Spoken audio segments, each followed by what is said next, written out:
പരിശുദ്ധ പരമ ദിവ്യകാരുണ്യത്തിന് ആരാധനയും സ്തുതിയും പുകഴ്ചയും ഉണ്ടായിരിക്കട്ടെ. പരിശുദ്ധ പരമ ദിവ്യകാരുണ്യത്തിന് ആരാധനയും സ്തുതിയും പുകഴ്ചയും ഉണ്ടായിരിക്കട്ടെ. നല്ല പാല് ഏതാണെന്ന് ചോദിച്ചു കഴിഞ്ഞാൽ മലയാളി ഓട്ടോമാറ്റിക്കായിട്ട് പെട്ടെന്ന് പറയുന്ന സിമ്പിൾ ഉത്തരം എന്താണ്? നല്ല പാല് ഏതാണെന്ന് ചോദിച്ചു കഴിഞ്ഞാൽ ഏത് പാലിനാണ് വെള്ളം കുറവ് അതായിരിക്കും നല്ല പാല്. ഇപ്പം മിൽമ പാല് മറ്റു പാല് ഏജൻസിയൊക്കെ വന്ന കാരണം എല്ലാം കെമിക്കൽ ടെസ്റ്റ് ചെയ്തൊക്കെ പാലിൻ്റെ ചേരുവകയുടെ കണ്ടൻറ്റ് വൈസ് എല്ലാം ടെസ്റ്റ് ചെയ്ത് ആണ് നമുക്ക് തരണത്. എനിവേ പണ്ടൊക്കെ പാലും മെയിൻ കംപ്ലൈൻറ്റ് പാലിൻ്റെ അത് വെള്ളമാണെന്നുള്ളതാണ്. അത് വെള്ളത്തിൻ്റെ അളവ് നമ്മൾക്ക് മനസ്സിലാകാതിരിക്കാൻ വേണ്ടിയാണ് മറ്റൊരു നാട്ടിൽ നിന്ന് വന്നവർ മണ്ണിരയൊക്കെ ഇട്ടുകൊണ്ട് കൊണ്ടുപോകുന്നത്. കൊഴുത്ത് കൊടുത്ത് അങ്ങനെ ഇരിക്കും, വെള്ളമില്ലെന്ന്, കൊഴുപ്പ്. അങ്ങനെയാണ് ഇതെല്ലാം. പണ്ട് അരിയിലൊക്കെ ഭയങ്കര കല്ലായിരുന്നു. കല്ല് ചേർക്കാൻ വേണ്ടി മാത്രം കമ്പനികളുണ്ടായിരുന്നു. മുക്കാച്ചാക്ക് അരി വാങ്ങിച്ചിട്ട് കാൽച്ചാക്ക് കല്ല് ചേർത്തിട്ട് മിക്സ് ചെയ്യാൻ വേണ്ടി പ്രത്യേകം, ആ സ്ഥലമൊന്നും ഞാൻ പറയണില്ല, പത്രത്തിലിങ്ങനെ മുഴുവൻ ഈ കല്ല് ചേർക്കുന്ന സ്ഥലങ്ങളെല്ലാം കാണിക്കുമായിരുന്നു. കല്ലിൻ്റെ കാലൊക്കെ ഷോർട്ട് ഐസ് വന്നപ്പോഴാണ് ഇപ്പോൾ കല്ലിൻ്റെ കാലമൊക്കെ മാറിയത്, വെള്ളത്തിൻ്റെ കാലം. അപ്പം നമ്മൾ പതുക്കെ പതുക്കെ മെച്ചമായി പല മേഖലകളിലും മെച്ചമായിക്കൊണ്ടിരിക്കുകയാണ്. നമ്മളെ പണ്ട് ചോറെന്ന് പറയുമ്പോൾ അപ്പം തന്നെ കല്ല് കടിച്ചു ആൾക്കാർ നിലയും വിളിച്ചിരിക്കും, ചിലർ ചോറിട്ടും പോകും. ഇതുപോലെ വിശ്വാസത്തിലും കല്ല് കടിക്കണ വിശ്വാസമുണ്ട്. വിശ്വാസത്തിൽ ചില ആൾക്കാരൊക്കെ കല്ല് ചേർത്ത് വെച്ചേക്കും. അതിൻ്റെ അകത്ത് വിശ്വാസത്തിലെ കല്ലെന്താണ്? സംശയം എന്ന് പറയും. സംശയത്തിന് വിശ്വാസത്തിൽ ചോറിൽ കല്ലുള്ളത് പോലെയാണ് വിശ്വാസത്തിലുള്ള കല്ലാണ് സംശയം. എപ്പോഴും നമ്മൾ ശ്രദ്ധിക്കേണ്ട ഒരു വിഷയം, നിങ്ങൾ വിശ്വാസ യാത്ര ചെയ്യുമ്പോൾ ഉടമ്പടി എന്ന് പറയുന്നത് ഏറ്റവും ഷോർട്ട് പീരീഡ് കൊണ്ട് വിശ്വാസത്തിൻ്റെ ഫലം കിട്ടുന്ന ഒരു പ്രയറാണ് ഉടമ്പടി. പക്ഷേ ആ ഷോർട്ട് പീരീഡിൽ എങ്ങനെയാണ് പെട്ടെന്ന് നമുക്ക് ഈ ഫലം കിട്ടുന്നതിന് രണ്ട് കാരണങ്ങളുണ്ട്. ഒന്ന്, ദൈവം നിങ്ങളുടെ അവിശ്വാസം നോക്കാതെ ദൈവം ഇങ്ങോട്ട് കോൺട്രിബ്യൂട്ട് ചെയ്യും. അത് ആദ്യത്തെ കാലത്തേ ഉള്ളൂ കേട്ടോ. ഉടമ്പടിക്കാരറിയാം നിങ്ങളിപ്പോൾ അപ്പോൾ ഉടമ്പടിയിൽ ഇപ്പോൾ ആദ്യം ഉടമ്പടി എടുക്കുമ്പോൾ തന്നെ പെട്ടെന്ന് കുറച്ച് അനുഭവം കിട്ടിക്കഴിയുമ്പോൾ നിങ്ങൾ ഓർക്കരുത് മൊത്തം ഇനി ഇങ്ങനെ തന്നെ ആയിരിക്കുമെന്ന്. അങ്ങനെ തന്നെ ആയിരിക്കത്തില്ല. ആദ്യം 1-2 അനുഭവങ്ങൾ തരണം. ദൈവം ഇൻസെൻറ്റീവ് ചെയ്യണതാണത്. നിങ്ങൾക്ക് ദൈവം നിങ്ങളുടെ ഒരു പരാധീനതയും ഇപ്പോഴത്തെ മാനസികാവസ്ഥയും ശാരീരികാവസ്ഥയും കുടുംബത്തിൻ്റെ പശ്ചാത്തലവും എല്ലാം കണ്ടിട്ട് നിങ്ങൾക്ക് പെട്ടെന്ന് ഒരു ഇൻസെൻറ്റീവ് തരണതാണ്.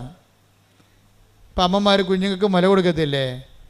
പക്ഷേ 5 വയസ്സാകും പറയും നീ പോയി എടുത്ത് കുടിക്കണമെന്ന് പറയും, പാല് അടുക്കള ഇരിപ്പുണ്ടെന്ന് പറയും. ആ വിഷയം മാറില്ലേ? ടോൺ മാറി. ഒരേ കൊച്ചു കുടിക്കുന്ന സംഭവത്തിന് വ്യത്യാസമൊന്നും ഉണ്ടാകത്തില്ലെങ്കിലും ടോൺ മാറി അമ്മയുടെ. എന്താ കാര്യം? നമ്മൾ തന്നെ ചെയ്യേണ്ടത് നമ്മൾ ചെയ്യാതെ ഈസി ആയിട്ട് കൊച്ച് വരുന്നത് കൊണ്ടാണ് അങ്ങനെ ചെയ്യണത്. പണ്ടൊക്കെ ചില അമ്മമാർ ഒരു മുഞ്ചെന്ന് സാധനം ഉണ്ടായിരുന്നു, അത് അരച്ച് മുലക്കെണ്ണയിൽ പുരട്ടും. എന്താ കാര്യം? ചെന്നി നായകം അങ്ങനെയൊക്കെ പുരട്ടുമായിരുന്നു. ഇപ്പം പിന്നെ പെട്ട കാര്യം നിങ്ങൾ കൊടുക്കണില്ലല്ലോ നിങ്ങൾ. അപ്പോൾ എന്താ പ്രശ്നം വെച്ച് കഴിഞ്ഞാൽ അപ്പോൾ കഴിച്ചിട്ട് കൊച്ചു കുടിക്കത്തില്ല. 4 വയസ്സുകാരൊക്കെ പണ്ട് ചില പറയല്ലേ, ചില അമ്മമാർ പറയും ഇപ്പം 4 വയസ്സ് വരെ എൻ്റെ മുല കുടിച്ചാണെന്ന് പറയും. ഇതൊന്നും വിശ്വാസത്തിൽ നടക്കത്തില്ല. വിശ്വാസത്തിൽ ഒരു ടൈം കഴിയുമ്പോൾ ആദ്യത്തെ ഇൻസെൻറ്റീവ് തരും, ബാക്കി പിന്നെ നമ്മളെല്ലാം സ്വന്തമായിട്ട് ഏൺ ചെയ്യണം. അതിനാണ് ഉടമ്പടിയുടെ ബാക്കിയുള്ള സംഭവങ്ങളെല്ലാം ഉള്ളത്. അങ്ങനെയാണ്.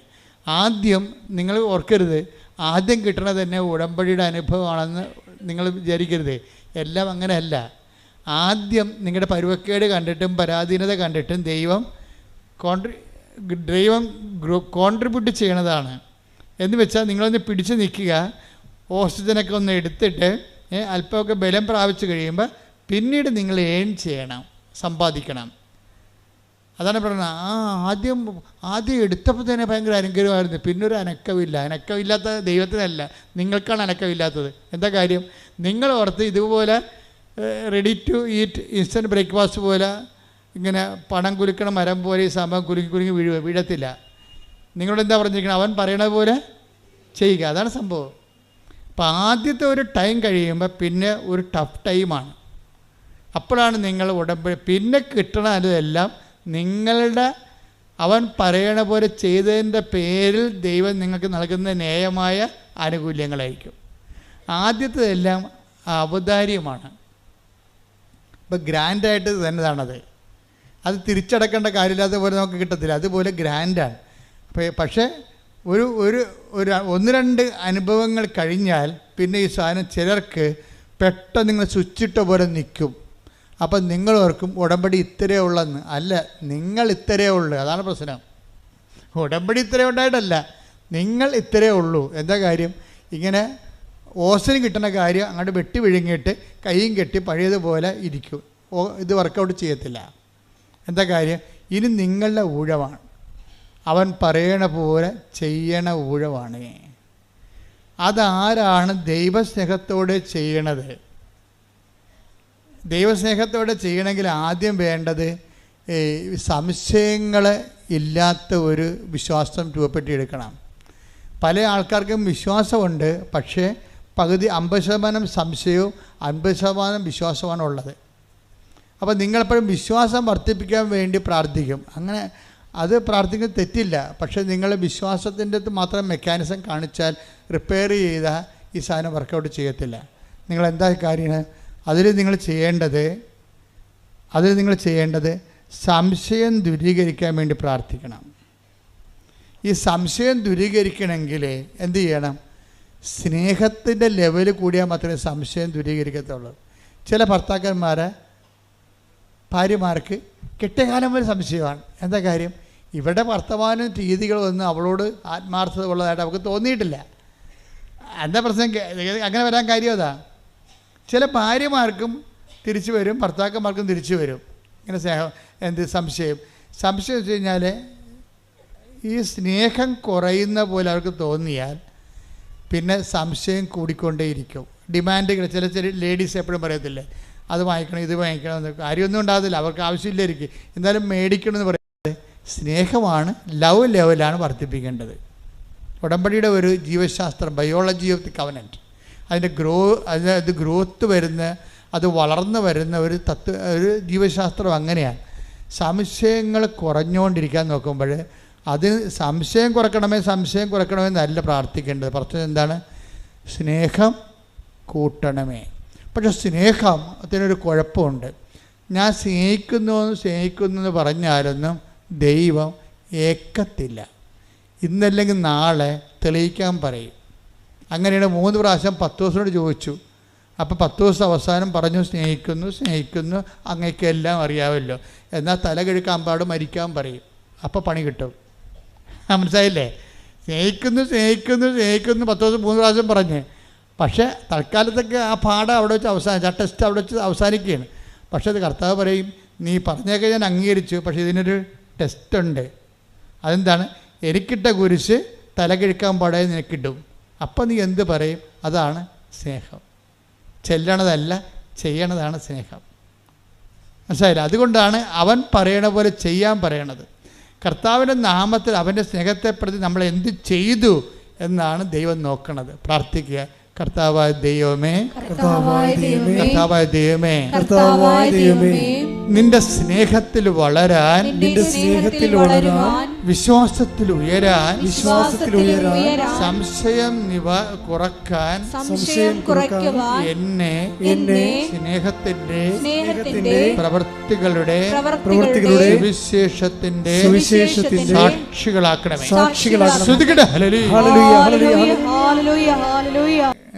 അതിൻ്റെ ഉടമ്പടി നമ്മൾ ഒരു ഡ്രൈവർ ആകുമ്പോൾ തന്നെ അതിൻ്റെ മെക്കാനിസ്റ്റും ആകണം. മനസ്സിലായില്ലേ? നമ്മൾ ഉടമ്പടിയുടെ ഡ്രൈവറായിട്ട് മാത്രം ഇരുന്ന് കഴിഞ്ഞാൽ ഈ സാധനം ഇടയ്ക്ക് വഴി വീണാൽ ആരും സഹായിക്കത്തില്ല.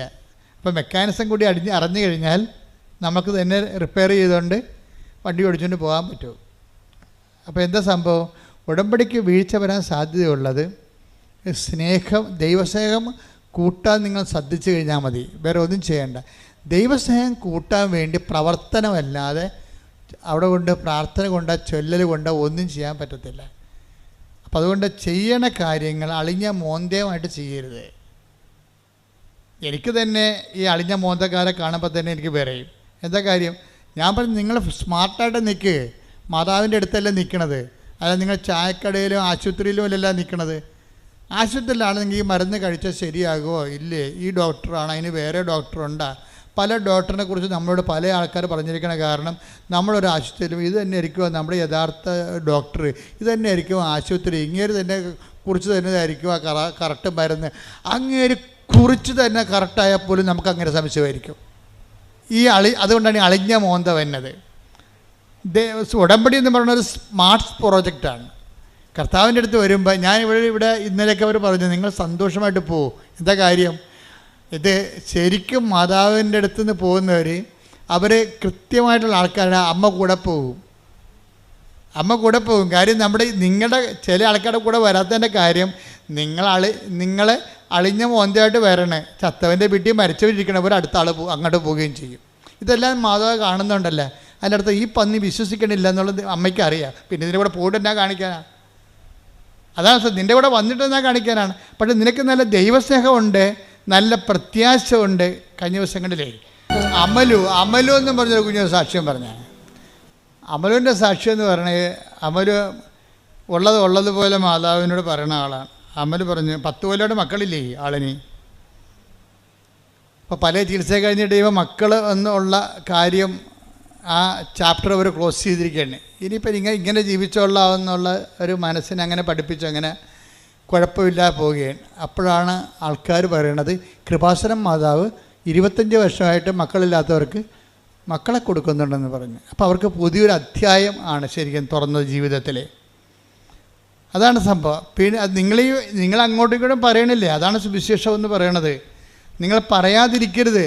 നിങ്ങൾക്ക് പറയാൻ കഴിവുണ്ടെന്നും നിങ്ങൾക്ക് പറയാൻ കഴിയുമെന്നും ഒക്കെ അമ്മയ്ക്കറിയാം. ഇവിടുത്തെ നിങ്ങൾ പണിമേടിക്കാൻ പോണ എപ്പോഴാണെന്നറിയാമോ? നിങ്ങൾക്ക് എളിഞ്ഞിട്ടുണ്ട്. അത് നിങ്ങളുടെ പഴയ ഹിസ്റ്ററിയും ദൈവത്തിന് അറിയാം. നിങ്ങൾ പണിമേടിക്കണ വഴികൾ ഞാൻ പറയുകയാണേ. എന്ന് വെച്ചാൽ നിങ്ങൾക്കുണ്ടാകുന്ന ചില ഗുണങ്ങൾ, നിങ്ങൾ വീട് വെച്ച കാര്യം, അല്ലെങ്കിൽ നിങ്ങൾക്ക് ചിട്ടി വീണ കാര്യം ഒക്കെ നിങ്ങൾക്ക് നന്മയുണ്ടാകുന്ന കാര്യങ്ങളൊക്കെ നിങ്ങൾ മറ്റുള്ളവരോട് പറയണ സ്വഭാവമാണ് നിങ്ങൾക്കുള്ളത്. അത് എപ്പോഴായാലും നിങ്ങൾ പറയും. പള്ളിയിൽ നിന്ന് വരുമ്പോഴായാലും പോകുമ്പോഴായാലും ഫോൺ എടുക്കുമ്പോഴും പറയും. പക്ഷേ ദൈവം നിങ്ങളുടെ ഇടയിൽ പ്രവർത്തിച്ച കാര്യം നിങ്ങൾ പറയത്തില്ല. അത് നിങ്ങൾ ആത്മശോധന ചെയ്യേണ്ട ഉടമ്പടി പാപമാണ് ശരിക്കും.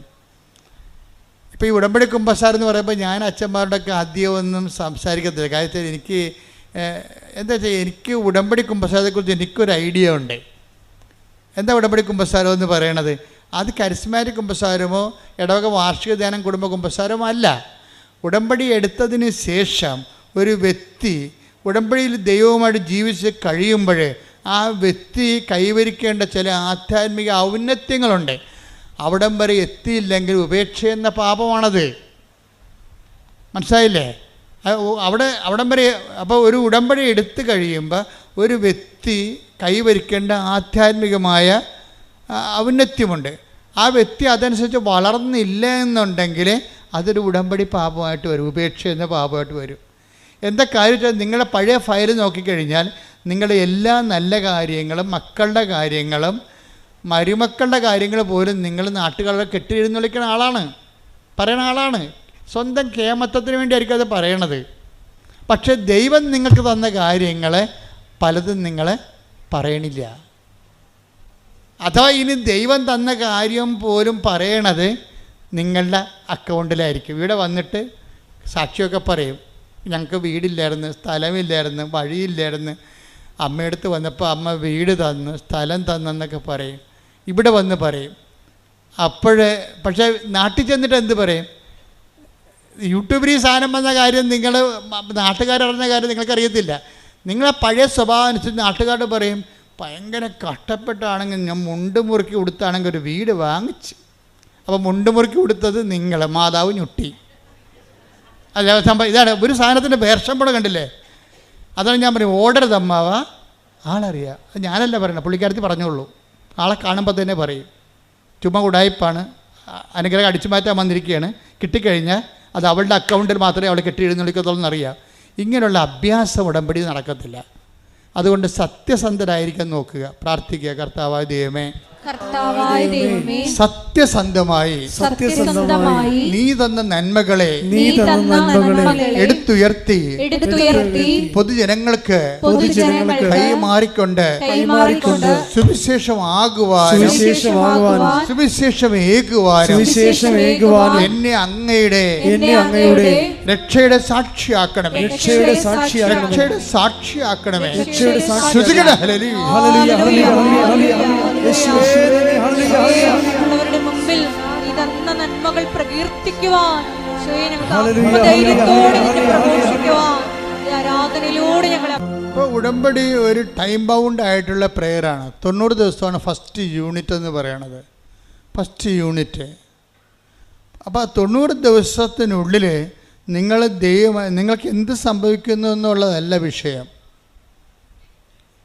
ക്യാഷ് ആൻഡ് കൈൻഡായിട്ട് എന്ത് സംഭവിക്കുന്നു എന്നുള്ളതല്ല, ദൈവവും നിങ്ങളും തമ്മിലുള്ള ബന്ധത്തിൽ എന്ത് സംഭവിക്കുന്നു. ഇപ്പം ഞാൻ അവളുടെ മഞ്ജുഷയുടെ അമലുവിൻ്റെ കാര്യം പറഞ്ഞില്ലേ, അമലു പെട്ടെന്നാണ് മാതാവുമായിട്ട് നല്ല സീരിയസ് റിലേഷനിൽ വന്നത്. എന്നിട്ട് മാതാവിനോട് പറഞ്ഞ എന്താ, കഴിഞ്ഞ ഡിസംബറിൽ അമലു വന്നിട്ട് പറഞ്ഞ്, അമ്മേ ഇത് ഡിസംബർ മാസമാണ്, it is a holy month, വളരെ വിശുദ്ധമായൊരു മാസമാണ്, അമ്മയ്ക്ക് ഈശോനെ കിട്ടിയ മാസമാണ്, എനിക്കും ഒരു കുഞ്ഞിനെ തരണം. കണ്ട എന്ത് സിമ്പിളാണ് ആ പ്രെയർ. അവൾ ആ മാസം ഗർഭിണിയായി. അപ്പോൾ ദൈവത്തോട് ഇൻട്രാക്ട് ചെയ്യണം. ഞാൻ എപ്പോഴും പ്രാധാന്യം കൊടുക്കുന്നത് common faith of the common പീപ്പിളാണ്. നമുക്ക് സംഭവിച്ചത് വിശ്വാസത്തിന് ഒരു സാങ്കേതിക ജടിലതയിൽ അപ്രാപ്യമായിട്ട് സാങ്കേതിക ജ്ഞാനമായിട്ട് പ്രതിഷ്ഠിക്കപ്പെട്ടത് കാരണം ഈ വിശ്വാസത്തിൻ്റെ നല്ല ഫലങ്ങൾ താഴേക്ക് വരത്തില്ല. താഴേക്ക് വരുത്താൻ വേണ്ടി വല്ല രാഷ്ട്രീയ കഥകളോ നാട്ടുകഥകളോ, അവിടെ കല്ലില്ല ഇവിടെ കല്ലില്ല എന്നൊക്കെ പറഞ്ഞ് പുൾപ്പിറ്റ് ആ പാടെ കുളമാക്കി കളയും. ജനങ്ങൾക്ക് ദൈവത്തിൻ്റെ വഴികൾ പറഞ്ഞു കൊടുക്കാനും ദൈവാനുഭവത്തിലേക്ക് ജനങ്ങളെ നയിക്കാനും അവർ അനുഭവിച്ച് പരിചയിച്ച ആധ്യാത്മികതയുടെ ചില പുഴുക്കുത്തുകളെ എടുത്തു മാറ്റിയിട്ട് അതിനെ ക്രെഡിലൈസ് ചെയ്തിട്ട് അതിലവരെ ബൂസ്റ്റ് ചെയ്യുകയാണ് ഉടമ്പടി ചെയ്യണത്. എന്നിട്ട് ഇപ്പം നിങ്ങൾക്ക് സംസാരിക്കാൻ നല്ലോണം അറിയാം, അപ്പോൾ ദൈവത്തോട് നിങ്ങൾ അമ്മയെന്നല്ലേ വിളിക്കണത്, അല്ലേ? അല്ല കളക്ടർ എന്നൊന്നല്ലേ വിളിക്കണത്, അമ്മ. അപ്പോൾ നമുക്ക് ആ ഒരു അമിക്കബിലിറ്റി ഉണ്ട് പ്രെയറിൽ. അപ്പോൾ നിങ്ങൾ അമലു എന്താ ചെയ്യണത്, അമ്മേ ഇതൊരു നല്ല മാസമാണ്, നല്ല വിശുദ്ധമായ മാസമാണ് ഡിസംബർ, അമ്മയ്ക്ക് ഉണ്ണീശനെ കിട്ടിയ മാസമാണ്, എനിക്ക് ഒരു കുഞ്ഞിനെ തരണം. സിമ്പിളല്ലേ പ്രെയർ? ഇതിനേക്കാൾ വലിയ പ്രാർത്ഥന എന്തുകൊണ്ട്? ആ പ്രാർത്ഥന അപ്പം തന്നെ അമ്മ പച്ചമഷിക അങ്ങോട്ട് ഒപ്പിട്ട് സാങ്ഷൻ ചെയ്യുകയാണ്. ആ ആഴ്ച തന്നെ അവൾ പ്രെയർ ഉണ്ടാകുകയാണ്. എന്ത് രസമാണ് കേൾക്കാൻ. അവൾ കുഞ്ഞിനെയും കൊണ്ടാണ് കഴിഞ്ഞ ദിവസം വന്നിരുന്നു ഇവിടെ. 10 കൊല്ലമായിട്ട് ഇതിനെക്കുറിച്ചൊരു ഐഡിയ ഇല്ലാതെയാണ്. നമുക്കൊരു സങ്കല്പമില്ലാത്ത സംഭവങ്ങളെല്ലാം മാതാവ് ഇതെല്ലാം നമുക്ക് തൊടാവുന്ന രീതിയിൽ അനുഗ്രഹമായിട്ട് കൈ തരും. പക്ഷെ നമുക്കെന്താ വേണ്ടത്? അമലുവിന് സംശയമില്ല അവൾ പറയുന്നതിൽ. ആ വർത്തമാനം കേട്ടാൽ മനസ്സിലാവും, സ്നേഹം മാത്രമേ ഉള്ളൂ, അതിൽ സംശയമില്ല. ആ വർത്തമാനം സ്കാൻ ചെയ്യുമ്പോൾ അറിയാൻ പറ്റും. എന്താണ്? ഓ ഞാനിങ്ങനെയൊക്കെ പറയണേ, കിട്ടുക വെറുതെ, ഇത് രൂപമല്ലേ അമ്മയല്ലല്ല. അവിടേക്കാണ് പ്രശ്നം വേണ്ടത്. ഇത് രൂപമല്ലേ അമ്മയല്ല എന്നാണ് പറഞ്ഞിരിക്കുന്നത്. ഈ വങ്കന്മാർക്കാണ് ഇങ്ങനെയൊക്കെ തോന്നണത്. കാരണം അതായത് അനുഭവമുള്ളവർ അമ്മയുടെ സാന്നിധ്യത്തിൻ്റെ പ്രതീകമാണിത്. ഞാനിവിടെ സംസാരിക്കുമ്പോൾ എൻ്റെ അമ്മയോടാണ് സംസാരിക്കുന്നത്. ആ റെലവെന്ന് പറഞ്ഞാൽ ആത്മബന്ധത്തിൻ്റെ ആന്തരികതയാണ്. അതെന്ന് പറയണത് ധ്യാനത്തിനേക്കാൾ വലിയ സംഭവമാണ്. ആത്മബന്ധത്തിൻ്റെ ആന്തരികത നമുക്കറിയാമല്ലോ. നമ്മൾ എന്ത് ജ്ഞാനം, ഇപ്പോൾ എന്ത് കറണ്ട്, എത്ര കറണ്ട്, നിങ്ങളൊരു കാര്യം സിമ്പിളായിട്ട് മനസ്സിലാക്കണേ. എത്ര കറണ്ട് ഇടുക്കിയിലുണ്ടാക്കിയാലും നാട്ടിൽ വരണത് എന്തിലൂടെയാണ്? ഒരു വയറിലൂടെയാണ് വരണത്. ഇത്രയേ ഉള്ളൂ. അപ്പോൾ നമ്മൾ എത്ര കിലോ വാട്ട് കറണ്ട് ഉണ്ടാക്കിയാലും വരണത് കമ്പിയിലൂടെയാണ്. അല്ലാതെ കമ്പിയില്ലാതെ കറണ്ട് നമുക്ക് വയർലെസ് സൗണ്ട് വരും. സൗണ്ട് വയർലെസ്സിലൂടെ വയറില്ലെങ്കിലും വരും. പക്ഷേ കറണ്ട് വയർലെസ്സായിട്ട് വരത്തില്ല. നമ്മൾ എത്ര വാട്ട് കറണ്ട് ഉണ്ടാക്കിയാലും വരണത് കമ്പിയിലൂടെയാണ്. നിങ്ങൾ ദൈവത്തെക്കുറിച്ച് എന്ത് പഠിച്ചാലും, സ്വർഗത്തിൽ പോയി കുത്തിയിരുന്ന് പഠിച്ചാലും ട്രാൻസ്മിഷൻ പ്രാർത്ഥനയിലൂടെ വരത്തുള്ളൂ. അതെപ്പോഴും മനസ്സിലാക്കണം. പിടിയിടുക. നിങ്ങൾ ദൈവത്തെക്കുറിച്ച് എന്ത് ശാസ്ത്രം പഠിച്ചാലും ശരി, ദൈവത്തോടുള്ള കമ്മ്യൂണിക്കേഷൻ പ്രാർത്ഥനയിലൂടെ വരത്തുള്ളൂ. അല്ലെങ്കിൽ പ്രാർത്ഥനാ നിർഭരമായ പ്രവർത്തനങ്ങൾ, അതിൻ്റെ കണ്ടൻറ്റ് വൈസ് സ്നേഹമാണ്, അല്ല വേറെ ഒന്നുമല്ല. വിശ്വാസം എന്ന് പറഞ്ഞു കഴിഞ്ഞാൽ വിശ്വാസത്തിൻ്റെ അകത്തുള്ളൊരു കുഴപ്പം, അതിൻ്റെ അകത്ത് നമ്മൾ സൂക്ഷിച്ചില്ലെങ്കിൽ സംശയത്തിൻ്റെ ഒരു ചേരുവക ഉണ്ടാകും. അതുകൊണ്ട് ദൈവം നിങ്ങൾ വിശ്വാസത്തെ ഒത്തിരി ഇട്ട് വർദ്ധിപ്പിക്കാൻ വേണ്ടി അതിൻ്റെ അകത്ത് റിപ്പയർ ചെയ്യാൻ നോക്കണ്ട, ടൈം എടുക്കും. അതിന് പറയും നിങ്ങളെന്താ ചെയ്യേണ്ടത്? ദൈവത്തോടുള്ള സ്നേഹം വർദ്ധിപ്പിക്കണം. എന്താ കാര്യം? സ്നേഹം വർദ്ധിക്കുന്നുണ്ടെങ്കിൽ, ദൈവത്തോടൊക്കെ സ്നേഹം ഉണ്ടെങ്കിൽ നിങ്ങൾക്ക് നിങ്ങളുടെ നാത്ത് ചില ആൾക്കാർ പറയുന്നത്, എൻ്റെ അച്ഛൻ എന്ത് ചെയ്യാനാണ് അച്ഛൻ, എൻ്റെ മാല അവൾ കൊണ്ടുപോയി, ഇപ്പം തരാമെന്ന് പറഞ്ഞ് കൊണ്ടുപോയതാണ്. അവളുടെ മാല ചിട്ടിക്ക് എടുത്തപ്പോൾ പണയം വെച്ച് പോയി. അങ്ങനെ ആ മാല, അപ്പോൾ അവൾക്കൊരു കല്യാണം ഉണ്ടായിരുന്നു. ആ കല്യാണത്തിന് ഇരവ് എന്നോട് ചോദിച്ചതാണ്. പാവപ്പെട്ടവരുടെ ജീവിതം ഭയങ്കര കഷ്ടമാണ്. അങ്ങോട്ട് ചോദിക്കൊടുക്കും. അവർ എടുത്തിട്ട് പിന്നെ എന്ത് ചെയ്യും? അവർ അപ്പുറത്തെ കല്യാണത്തിന് പോകാൻ വേണ്ടി മേടിച്ച മാലയാണ്. പക്ഷേ ആ പന്നി അതിനെല്ലാം ചെയ്തത് അവർ വിറ്റ് കളഞ്ഞ സാധനം. ഈ മനുഷ്യരോട് നമുക്ക് സംസാരിക്കാൻ പറ്റുമോ? പിന്നെ ഇവളെന്നെ പറ്റിപ്പാണ് ആൾ, എൻ്റെ മാല ഊരിക്കൊണ്ടുപോയി എന്നോട് ചോദിക്കാൻ വിറ്റ ആളാണ്, ഇനി എൻ്റെ അടിച്ചതിൻ്റെ അകത്ത് അവളെ കയറ്റത്തില്ലെന്ന് പറയും. പക്ഷേ ഉടമ്പടി എടുത്താൽ പറയാൻ പറ്റത്തില്ല. എന്താ കാര്യം? നമ്മൾ ദൈവത്തെയാണ് സ്നേഹിക്കണത്. പിടിയിടുക. അപ്പം നിങ്ങൾക്കിട്ട് പണി തന്ന ആൾക്കാരോടും നിങ്ങൾ ഉടമ്പടിയോട് കൂടി നിരപ്പാകാൻ നോക്കണം. കാര്യം വിശ്വാസമല്ല വലുത്, എന്താണ്? സ്നേഹമാണ്. കാര്യം എന്താണ്? ആ മാലയെക്കാളും നാത്തുവിനോടുള്ള വൈരാഗ്യത്തെക്കാളും എൻ്റെ ദൈവത്തെ ഞാൻ സ്നേഹിക്കുന്നു. സ്നേഹിക്കുന്നവരെന്താ പറഞ്ഞിരിക്കണത്? നിങ്ങൾ ശത്രുവിനായാലും എന്നെ പ്രതി സ്നേഹിക്കണം. അതാ പ്രശ്നം. അത് എന്നിട്ട് കർത്താവ് ചോദിക്കും, സ്നേഹിക്കുന്നവരെ മാത്രമാണ് നിങ്ങൾ സ്നേഹിക്കണമെങ്കിൽ പ്രതിഫലത്തിന് എന്താണ്? Take the word of God. ശ്രദ്ധിക്കട്ടെ. ഹല്ലേലൂയ, ഹല്ലേലൂയ, ഹല്ലേലൂയ, ഹല്ലേലൂയ, ഹല്ലേലൂയ, ഹല്ലേലൂയ. യേശുവേ നന്ദി. ഹല്ലേലൂയ, ഹല്ലേലൂയ. യേശുവേ ആരാധന, ആരാധന. മത്തായി 5:46. മത്തായി 5:46. നിങ്ങളെ സ്നേഹിക്കുന്നവരെ നിങ്ങൾ സ്നേഹിച്ചാൽ. കേട്ടോ എന്താ പറയണത്? നിങ്ങളെ സ്നേഹിക്കുന്നവരെ നിങ്ങൾ സ്നേഹിച്ചാൽ നിങ്ങൾക്ക് എന്ത് പ്രതിഫലമാണ് ലഭിക്കുക? ചുങ്കക്കാർ പോലും അത് തന്നെ ചെയ്യുന്നില്ലേ? അതെന്താ സംഭവിച്ചു കഴിഞ്ഞാൽ, ഈ ചുങ്കക്കാരാണെങ്കിൽ പോലും അവർ സ്നേഹിക്കുന്നവർക്ക് തന്നെ അവർ അങ്ങോട്ടും ഇങ്ങോട്ടും സ്നേഹിക്കുന്നുണ്ട്. പക്ഷെ അതിന് ദൈവത്തിൻ്റെ തിരുസന്നിധിയിൽ നിന്ന് നമുക്ക് റിവാർഡൊന്നുമില്ല. പ്രതിഫലം എന്ന് പറഞ്ഞാൽ ആര് തരേണ്ടതാണ്? ഇതാ ഞാൻ വരുന്നു, എൻ്റെ പ്രതിഫലവും കൊണ്ട് വരുന്നു എന്നാണ് പറയണത്. കൃപയുടെ അവസാന കാലത്തിൻ്റെ അവസാന കാലത്തെ വരവിൽ പറയണത്, ഇതാ ഞാൻ വരുന്നു, എൻ്റെ പ്രതിഫലവും കൊണ്ടുവരുന്നു, അഥവാ എൻ്റെ സമ്മാനവും കൊണ്ടുവരുന്നു. അപ്പോൾ അതാരാണ്? ദൈവത്തിൽ നിന്ന് ലഭിക്കുന്നതാണ് പ്രതിഫലം എന്ന് പറയണത്. ദൈവത്തിൽ നിന്ന് ലഭിക്കുന്നതിനാണ് പ്രതിഫലം എന്ന് പറയണത്. അതെങ്ങനെ കിട്ടണത് നമുക്ക്? അത് നമുക്ക് കിട്ടണം, നിങ്ങളെ സ്നേഹിക്കുന്നവരെ മാത്രം നിങ്ങൾ സ്നേഹിച്ചാൽ ദൈവത്തിൽ നിന്നൊന്നും പ്രതീക്ഷിച്ചിട്ട് കാര്യമില്ല. ഓക്കെ അല്ലേ? പറച്ച് എന്ത് ചെയ്യണം? ശത്രുക്കളെ സ്നേഹിക്കണം, ദ്രോഹിക്കുന്നവരെ ആശീർവദിക്കണം. സെൻറ്റ് പോൾ പറയും, ആശീർവദിക്കുക മാത്രമേ ചെയ്യാവൂ. ഇതിനെ ഉടമ്പടിക്ക് പറ്റുന്ന രീതിയിൽ നമ്മുടെ ജീവിതം ക്രമീകരിക്കുകയാണ്, ജീവിതം പുനഃക്രമീകരിക്കുകയാണ്. എന്താ ഇത് പെട്ടെന്ന് സ്പീഡാക്കാനുള്ള മാർഗ്ഗമാണ്. ഉടമ്പടി അനുഭവങ്ങളെ പെട്ടെന്ന് സ്പീഡാക്കാനുള്ള മാർഗം. സ്പീഡാക്കുക എന്ന് പറഞ്ഞു കഴിഞ്ഞാൽ അതിൻ്റെ അകത്ത് നമുക്ക് നമ്മുടെ റോഡിലൊക്കെ ചില റോഡുകളൊക്കെ പോയാൽ നമുക്ക് ഭയങ്കര സ്ലോ ആയിരിക്കും. കട്ടറും അല്ലേ, ബമ്പും ഹമ്പും കട്ടറും എല്ലാം കൂടി അങ്ങോട്ട് വിടും. പക്ഷേ അങ്ങനെയല്ല, ഇതെല്ലാം നിരപ്പാകും. ജനങ്ങളുമായിട്ട് നമ്മൾ നിരപ്പായി കഴിഞ്ഞാൽ ദൈവത്തിൻ്റെ ഇടപെടലിൻ്റെ സ്പീഡ് കൂടും. അതുകൊണ്ടാണ് സെൻറ്റ് ജോണൊക്കെ പറയണത്. എന്താ പറയണത്? കുന്നും മലയും നിരപ്പാക്കുവിൻ. അതാണ് സംഭവം. കുന്നും മലയും വളഞ്ഞവ ഋജുവാക്കപ്പെടും. അപ്പം നേരെ എല്ലാ വിഷയത്തിൻ്റെ പിന്നിലും സൂത്രപ്പണികളൊന്നും പറ്റത്തില്ല, മറിച്ച് നേരെ പോകാൻ പറ്റത്തുള്ളൂ.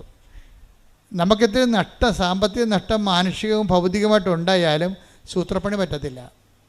അപ്പോൾ ഇതിന് നമ്മൾ എപ്പോഴും ചെയ്യേണ്ടത്, ഉടമ്പടിയിലേക്ക് വരുമ്പോൾ സ്പീഡാകണമെങ്കിൽ ആദ്യം എന്ത് ചെയ്യും?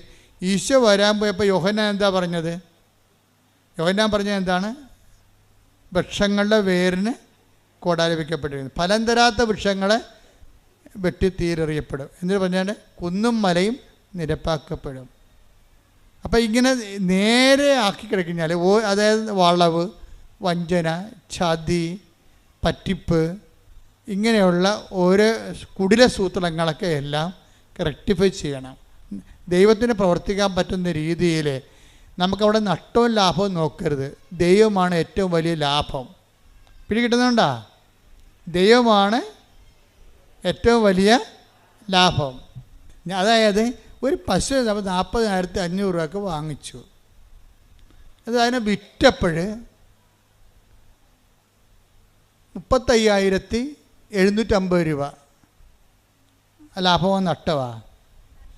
നഷ്ടം. പക്ഷേ ആൾക്കാർ ചിലർ പറയും, മറ്റത് 500 രൂപയല്ലേ, ഇപ്പോൾ 750 രൂപ കിട്ടിയല്ല എന്ന് പറയും. ആൾക്കാരെ അളക്കണത് ഇങ്ങനെയാണ്. വെച്ച് കഴിഞ്ഞാൽ ഈ ദൈവത്തെപ്പോലും അളക്കണത് ഇങ്ങനെയാണ്. അതായത് നിങ്ങൾ ഈ ക്യാഷ് ആൻഡ് കൈൻഡ് വെച്ചുകൊണ്ടാണ് ദൈവത്തെ അളക്കണത്.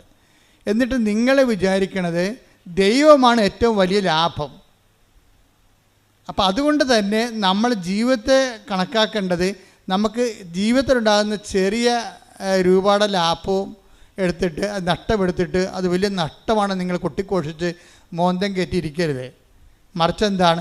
ദൈവത്തെ കിട്ടാൻ വേണ്ടി കുറേ കോംപ്രമൈസ് ചെയ്യേണ്ടി വരും ജീവിതത്തിൽ. ചിലപ്പോൾ ക്ഷമയായിരിക്കും, ചിലപ്പോൾ നന്മയായിരിക്കും. അപ്പോൾ ഇങ്ങനെ ഓരോ പരിശുദ്ധാത്മാവിൻ്റെ ദാനങ്ങൾക്ക് അനപേക്ഷണീയമായിട്ട് ജീവിതം ഒന്ന് പുനഃക്രമീകരിക്കുന്നതാണ്. അത് അങ്ങേര് പശ്ചാത്താപത്തിന് ജ്ഞാനസ്ഥാനമാണ് നൽകിയത് യോഹന്നാൻ മാന്താന. അപ്പോൾ ഈശോ വന്നപ്പോൾ പരിശുദ്ധാത്മാവിന് ജ്ഞാനസ്ഥാനം നൽകി. പക്ഷേ ആ പരിശുദ്ധാത്മാവിന് ജ്ഞാനസ്ഥാനം നൽകിയപ്പോഴേ കർത്താവ് കുന്നും മലയും നിരപ്പാക്കണ കാര്യമൊന്നും പറഞ്ഞിട്ടില്ല. പറഞ്ഞ എന്താണ്? പരിശുദ്ധാത്മാവിൻ്റെ ഫലങ്ങൾ എല്ലാവർക്കും അറിയാം. അതെന്താണ്? സ്നേഹം, ക്ഷമ, ദയ, നന്മ. Take the word of God. ശ്രുതികട ഹല്ലേലൂയ, ഹല്ലേലൂയ, ഹല്ലേലൂയ, ഹല്ലേലൂയ, ഹല്ലേലൂയ. യേശുവേ നന്ദി. ഹല്ലേലൂയ. 5:22-23. ഗലാത്യർ 5:22-23. എന്നാൽ ആത്മാവിന്റെ ഫലങ്ങൾ സ്നേഹം, ആനന്ദം, സമാധാനം, ക്ഷമ, ദയ, നന്മ, വിശ്വസ്തത, സൗമ്യത, ആത്മസംയമനം ഇവയാണ്. ഇതെന്തെന്ന് വരുന്ന വെച്ചാൽ ഇതിനകത്ത് ഇപ്പോൾ പ്രത്യാശ നമ്മളെ നിരാശരാക്കുന്നില്ല. റോമ 5:5 വായിച്ചേ. ഈ റോമ 5:5 ഗലാത്യർ 5:22 നമ്മൾ കണക്ഷൻ ഉണ്ടെന്നാണ് ഇപ്പോൾ പരിശുദ്ധാത്മാവ് നൽകുന്ന സൂചന. ഗലാത്യർ 5 റോമ 5:5 റോമ 5:5. പ്രത്യാശ നമ്മെ നിരാശരാക്കുന്നില്ല. ഒന്ന് പറഞ്ഞ പ്രത്യാശ നമ്മളെ നിരാശരാക്കുന്നില്ല. കാരണം നമുക്ക് നൽകപ്പെട്ടിരിക്കുന്ന പരിശുദ്ധാത്മാവിലൂടെ ദൈവത്തിന്റെ സ്നേഹം നമ്മുടെ ഹൃദയങ്ങളിലേക്ക് ചൊരിയപ്പെട്ടിരിക്കുന്നു. അപ്പോൾ പ്രത്യാശ ഉണ്ടെങ്കിൽ അതിൻ്റെ അർത്ഥം എന്താണ്? സ്നേഹം ചൊരിഞ്ഞു എന്നതിൻ്റെ അർത്ഥം ക്ലിയർ അല്ലേ? നമുക്ക് പ്രത്യാശ ഉണ്ടെങ്കിൽ സ്നേഹം നമ്മളിലേക്ക് ചുരിഞ്ഞു എന്ന അർത്ഥം. നമുക്ക് ദൈവസ്നേഹം വന്നു എന്ന് എങ്ങനെ അറിയാൻ പറ്റും? അച്ഛനും പറയും, എല്ലാവരും പറയും ദൈവസ്നേഹം. പക്ഷെ നമ്മളിലേക്ക് ദൈവസ്നേഹം വന്നു എന്ന് എങ്ങനെ അറിയാൻ പറ്റുമെന്നാണ് ഇപ്പോൾ പരിശുദ്ധാത്മാവ് ഓൺലൈനിൽ പറയണത്. എന്താ പറയണത്? അതായത് ഒന്ന് റോമർ 5:5 വായിച്ച്. പ്രത്യാശ നമ്മെ നിരാശരാക്കുന്നില്ല. പ്രത്യാശ നമ്മളെ നിരാശരാക്കുന്നില്ല. കാരണം നമുക്ക് നൽകപ്പെട്ടിരിക്കുന്ന പരിശുദ്ധാത്മാവിലൂടെ ദൈവത്തിന്റെ സ്നേഹം നമ്മുടെ ഹൃദയങ്ങളിലേക്ക് ചൊരിയപ്പെട്ടിരിക്കുന്നു. അപ്പൊ നമ്മൾക്ക് ഒരു വിഷയത്തിൽ പ്രത്യാശ ഉണ്ടെന്ന് വെച്ചാൽ അതിൻ്റെ അർത്ഥം എന്താണ്? പരിശുദ്ധാത്മാവും നമ്മൾ നിറഞ്ഞു എന്നതിൻ്റെ അർത്ഥം. നിറഞ്ഞിരിക്കുന്നു.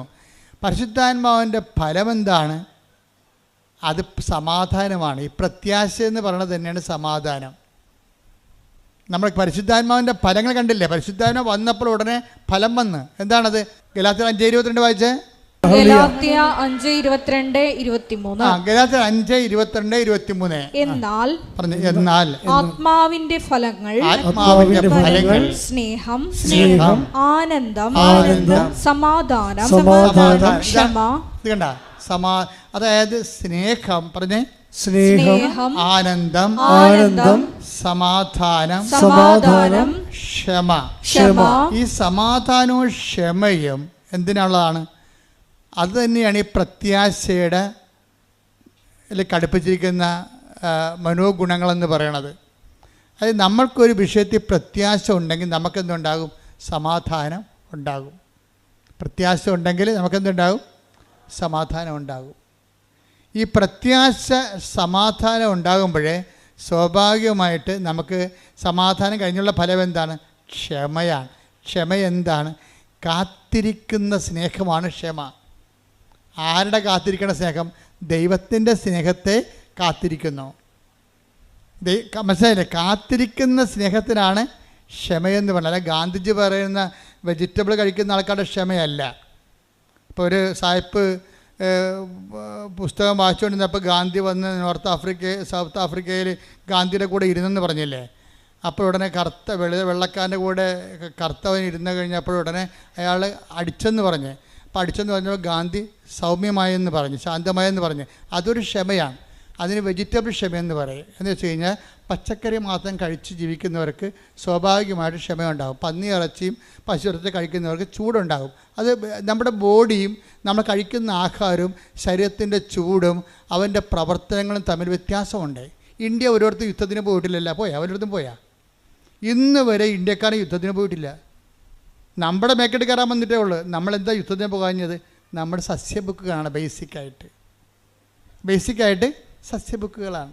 5000 കുറച്ച് ചരിത്രം എടുത്താൽ ഓരോരുത്തരും പോയി ആക്രമിച്ച് ആരെങ്കിലും വന്നപ്പോൾ അള മുട്ടിയാൽ തിരിഞ്ഞ് കടിക്കുമെന്ന് പറഞ്ഞാൽ നമ്മുടെ വായി കയറി പല്ലുണ്ടാന്ന് നോക്കിയപ്പോൾ കടിച്ചെന്നല്ലാതെ അങ്ങോട്ട് കയറി കച്ചിട്ടില്ല. അപ്പം അങ്ങനെ സസ്യബുക്കുകൾക്ക് സ്വാഭാവികമായൊരു ക്ഷമ ഉണ്ടാകും. ആ ക്ഷമയല്ല പരിശുദ്ധാത്മാവിൻ്റെ ക്ഷമ. തെറ്റിദ്ധരിക്കരുത്. പരിശുദ്ധാത്മാവിൻ്റെ ക്ഷമയെന്ന് പറയണത് പച്ചയിറച്ചി കഴിച്ചാലും എന്താണ് കിട്ടണത്? കഴിക്കാതെ ജീവിക്കാൻ പറ്റുമോ? ചൈനയിലെ ആൾക്കാർ പാമ്പ് തിന്നുന്നുണ്ട്, പട്ടിയെ തിന്നേണ്ട ആൾക്കാർ വരെ ഉണ്ട്. അവിടെ അതേ കിട്ടത്തുള്ളൂ. പറഞ്ഞിട്ട് വല്ല കാര്യമുണ്ടോ? എന്താണ് കിട്ടണത് അത് തിന്ന് അവൻ ജീവിക്കുകയാണ് അവിടെ. അപ്പോൾ അതേസമയം തന്നെ ഈ ഭക്ഷണകാര്യങ്ങളിൽ വരുന്ന ക്ഷമയെക്കുറിച്ചുള്ള പരിശുദ്ധാത്മാവ് പറയണത് ദൈവസ്നേഹം നിറയുമ്പോൾ ഇപ്പോൾ ഈ ആംഗ്ലോ സാക്സൺസ് എന്ന് പറയുന്ന ഇംഗ്ലീഷുകാരൻ്റെ അവരുടെ വർഗം ഏതാണ്? ആംഗ്ലോ സാക്സൺസ് ആണ്. ഈ ആംഗ്ലോ സാക്സൺസ് ആരായിരുന്നു? കാനിബാൽസ് ആയിരുന്നു. മനുഷ്യനെ തിന്നുന്ന, അങ്ങോട്ടും ഇങ്ങോട്ടും പിടിച്ചു തിന്നുന്ന ആൾക്കാരായിരുന്നു. ഒരു 10,000-15,000 കൊല്ലം മുമ്പ് അങ്ങോട്ടും ഇങ്ങോട്ടും പിടിച്ചു തിന്നുന്ന ആൾക്കാരായിരുന്നു ഇംഗ്ലീഷുകാർ. കാനിബാൽസ് ആയിരുന്നു. പക്ഷേ ഈ കാനിബാൽസിൽ നിന്നാണ് പിന്നീട് ഫാദർ ഡാമേനും മദർ തെരേസ ഒക്കെ ഉണ്ടാകണത്. അത് സുവിശേഷം ഉണ്ടാക്കിയാണ്, അല്ല പച്ചക്കറി നിന്നും ഉണ്ടാക്കിയതല്ല. പിടിയിട്ടില്ലേ? ഈ പരസ്പരം പിടിച്ചു തീരുന്ന ഒരു ജനതയാണ് സുവിശേഷം, ബൈബിള്, ഫാദർ ഡാമേനെയും അതുപോലെ തന്നെ അസിസി പുണ്യാളനെയും അതുപോലെ തന്നെ മദർ തെരേസനെ ഉണ്ടാക്കിയിരിക്കുന്നത്. എന്ന് വെച്ച് നരഭോജികളെയാണ് അവസാനം നരന്മാർക്ക് വേണ്ടി ഭോജനമായി തീരുന്ന വ്യക്തികളായിട്ട് ബൈബിൾ കൺവേർട്ട് ചെയ്യണത്. ഇത് ഭക്ഷണപാനീയങ്ങൾ കൊണ്ടും അനുഷ്ഠാനക്രമങ്ങൾ ഉണ്ടാക്കിയതല്ല. പരിശുദ്ധാത്മാവ് നിറയുമ്പോൾ, ഒരു വ്യക്തിക്ക് നിറയുമ്പോഴുണ്ടാകുന്ന വ്യത്യാസങ്ങളാണ് ഉണ്ടാകുന്നത്. ഇതിനെ നാഗാലാൻഡിലൊക്കെ നമ്മൾ ചെല്ലുമ്പോൾ കാണുന്നത് എന്താ? പണ്ടത്തെ നാഗാലാൻഡുമാരുടെ ചരിത്രം എന്താ? ഇപ്പോഴും ചിലരന്മാർ കണ്ട് നാഗൻസിൻ്റെ കഴുത്തിലൊക്കെ, പഴയ നാഗൻസിൻ്റെ കഴുത്തിലൊക്കെ 25 തലയോട് 35 തലയോടൊക്കെ മാല പോലെ കോർത്തിട്ടിരിക്കുകയാണ്. എന്താ കാര്യം? അവൻ എത്ര പേരെ കൊന്നിട്ടുണ്ടോ അതാണ് അവൻ്റെ ബലം. ഇപ്പം ഗുണ്ടകളൊക്കെ എന്ന് പറഞ്ഞാൽ എത്ര പേരെ തട്ടിയിട്ടുണ്ട്, അതല്ല അവരുടെ ബലം. അപ്പം അങ്ങനെയുള്ള നാഗന്മാരാണ് ഇന്ന് സുവിശേഷം സ്വീകരിച്ചിട്ട് സുവിശേഷ പ്രവർത്തനമായിട്ട് മാറണത്. എന്തിൻ്റെ ഗുണമാണത്? ഭക്ഷണത്തിൻ്റെ. ആ പഴയ ഭക്ഷണത്തിൻ്റെ അവരിപ്പോൾ പട്ടിയിറച്ചി ഇപ്പോൾ തിന്നുന്നുണ്ട്. പക്ഷേ ഭക്ഷണമല്ല ഇവിടുത്തെ പ്രശ്നം. എന്താ കാര്യം? അവർ ഭക്ഷിക്കാനുള്ള സംഭവം ഭക്ഷിച്ചു. എന്താണ്? കർത്താവിൻ്റെ ശരീരം, യഥാർത്ഥ വചനം ഭക്ഷിച്ച് കഴിയുമ്പോൾ പരിശുദ്ധാത്മാവ് ഇറങ്ങി വരും. വചനം നിങ്ങൾ പ്രാവർത്തികമാക്കി കഴിയുമ്പോൾ അത് ഭക്ഷിച്ചതിന് തുല്യമാണ്. അപ്പോഴെന്ത് ചെയ്യും? നിങ്ങൾ പരിശുദ്ധാത്മാവ് നിങ്ങളിലേക്ക് വരും. അപ്പോൾ നിങ്ങൾ എന്ത് പറ്റും? പരിശുദ്ധാത്മാവിൻ്റെ ഫലങ്ങളുണ്ടാകും. അതെന്താണ്? സമാധാനം, പിന്നെന്താണ്? ക്ഷമ എന്ന് വെച്ചാൽ കാത്തിരിക്കുന്ന സ്നേഹം. ആരുടെ സ്നേഹമാണ്? എൻ്റെ ദൈവത്തിൻ്റെ സ്നേഹം. എൻ്റെ ജീവിതത്തിൽ കർത്താവ് ഇടപെടാൻ പോകുന്നു. പക്ഷേ എൻ്റെ മക്കളെ, ഞാനൊരു കാര്യം നിങ്ങളോട് തുറന്ന് പറയണം കേട്ടോ. ഈ സ്നേഹം, ക്ഷമ അല്ലെങ്കിൽ സമാധാനം എന്ന് പറയണത് വരാൻ പോകുന്ന കാര്യങ്ങളെക്കുറിച്ചുകൊണ്ട് പരിശുദ്ധാത്മാവ് നമുക്കൊരു നോട്ട് തരും. അങ്ങനെയാണ് നമുക്ക് സമാധാനം ഉണ്ടാകണത്. സുവിശേഷത്തെ സമാധാനം എന്ന് പറഞ്ഞാൽ അതാണ്. എന്ന് വെച്ചാൽ നമ്മൾ സുവിശേഷം ജീവിച്ച് കഴിയുമ്പോൾ, ദൈവത്തിൻ്റെ സ്നേഹത്തിൻ്റെ വക്താക്കളെ കഴിയുമ്പോൾ, പരിശുദ്ധാത്മാവ് വരാൻ പോകുന്ന കാര്യങ്ങളെക്കുറിച്ച് നമുക്കൊരു നോട്ട് തരും. അങ്ങനെയല്ല നമുക്ക് കാത്തിരിക്കുന്ന സ്നേഹമല്ലേ സമാധാനം. അപ്പം നമുക്ക് സംഭവിക്കാൻ പോകുന്ന കാര്യങ്ങളെക്കുറിച്ച് നമ്മൾക്ക് പരിശുദ്ധാത്മാവ് ഒരു നോട്ട് തരുമ്പോൾ നമ്മൾ സമാധാനമായിട്ടിരിക്കും. അതുകൊണ്ടാണ് ഇസ്രായേൽക്കാർ അങ്ങോട്ടും ഇങ്ങോട്ടും കാണുമ്പോഴും, ചിലർ മുസ്ലിംസ് അങ്ങോട്ടും ഇങ്ങോട്ടും കാണുമ്പോഴൊക്കെ ഈ സലാമൊക്കെ പറയും, ഷാലോം എന്ന് പറയും. ഈശോ തന്നെ പ്രത്യക്ഷപ്പെട്ട് കഴിഞ്ഞപ്പോൾ അലക്കുസ്ലാമ എന്ന് പറയും. എന്താണ്? സമാധാനം എന്നാണ്. എന്ന് വെച്ചാൽ വരാൻ പോകുന്ന ഈ പരിശുദ്ധാത്മാവിനെ കാത്തിരിക്കുക എന്നതിൻ്റെ അർത്ഥം. അലക്കുസ്ലാമ, നിങ്ങൾക്ക് സമാധാനം എന്ന് വെച്ചാൽ എൻ്റെ അർത്ഥമാണ്. പിന്നെ എന്താ പറയുക? അലക്കുസ്ലാമ എന്ന് ഈശോ 7 പ്രാവശ്യം പറയും. 7 പ്രാവശ്യം പറഞ്ഞതിന് ശേഷം എന്താ പറയണത്? സ്ലാമ എന്ന് വെച്ച് കഴിഞ്ഞാൽ സമാധാനം, എന്ന് വെച്ച് കഴിഞ്ഞാൽ കാത്തിരിക്കുന്ന സ്നേഹം. ദൈവത്തിൻ്റെ പരിശുദ്ധാത്മാവ് നിങ്ങളിലേക്ക് വരാൻ പോകുന്നു. അപ്പോൾ സ്ലാമ എന്ന് ഈശോ പറഞ്ഞതിന് ശേഷമാണ് പറയണത്, ഞാൻ എൻ്റെ പിതാവിനോട് ചോദിക്കുകയും നിത്യം നിങ്ങളോടുകൂടി ആയിരിക്കുവാൻ മറ്റൊരാശ്വാസകനെ നിങ്ങൾക്ക് അയച്ചു തരികയും ചെയ്യും. ആശ്വാസകൻ എന്ത് ചെയ്യും? കർത്താവ് പറഞ്ഞിട്ടുണ്ട്, വരാൻ പോകുന്ന കാര്യങ്ങൾ നിങ്ങളോട് സംസാരിക്കും. Take the word of God. യോഹന്നാൻ 16:14. അവൻ സ്വമേധയാ ആയിരിക്കില്ല സംസാരിക്കുന്നത്. പറഞ്ഞ അവൻ സ്വമേധയാ ആയിരിക്കില്ല സംസാരിക്കുന്നത്. അവൻ കേൾക്കുന്നത് മാത്രം സംസാരിക്കും. വരാനിരിക്കുന്ന കാര്യങ്ങൾ അവൻ നിങ്ങളെ അറിയിക്കും. അവൻ എനിക്കുള്ളവയിൽ നിന്ന് സ്വീകരിച്ച്. എന്താ പ്രശ്നം വെച്ച് കഴിഞ്ഞാൽ നോക്കി ആ വാക്ക് നോക്കി, അതായത് ഒന്ന് ഏറ്റു പറഞ്ഞ വരാനിരിക്കുന്ന കാര്യങ്ങൾ അവൻ നിങ്ങളെ അറിയിക്കും. അപ്പൊ നിങ്ങൾ ഇന്റൻഷൻ വെക്കരുത്. 6 കാര്യങ്ങൾ പറയാൻ പറഞ്ഞില്ലേ? അപ്പോൾ പണ്ടൊക്കെ ഞാൻ പറയാമായിരുന്നു, ഞാൻ ഇടയ്ക്ക് പറയാൻ മറന്നുപോയതാ. ഇപ്പോൾ ആൾക്കാർ 6 കാര്യത്തിന് 7 കാര്യം എഴുതി വെക്കും. അതാണ് പ്രശ്നം. ഒരു കോളം വിട്ടാൻ പറയുമായിരുന്നു. 6 കാര്യങ്ങൾ ഒരു കോളം ഒന്നും എഴുതരുതെന്ന് പറയുമായിരുന്നു. എന്താ കാര്യം? അത് പരിശുദ്ധാത്മാവിൻ്റെ കോളമാണ്. അവിടെ പരിശുദ്ധാത്മാവാണ് വരേണ്ടത് അവിടെ. കാര്യം പരിശുദ്ധാത്മാവ് വന്ന എന്താ ഗുണമെന്ന് പറഞ്ഞാൽ, പരിശുദ്ധാത്മാവ് വന്ന വരാനിരിക്കുന്ന കാര്യങ്ങൾ 16-14 വർക്കൗട്ട് ചെയ്യും. എന്താ പറഞ്ഞത്? വരാനിരിക്കുന്ന കാര്യങ്ങൾ. യോഹന്നാൻ 16:14 എന്താണത്? വരാനിരിക്കുന്ന കാര്യങ്ങൾ അവൻ നിങ്ങളെ അറിയിക്കും. നിങ്ങളൊന്ന് പറഞ്ഞ വരാനിരിക്കുന്ന കാര്യങ്ങൾ അവൻ നിങ്ങളെ അറിയിക്കും.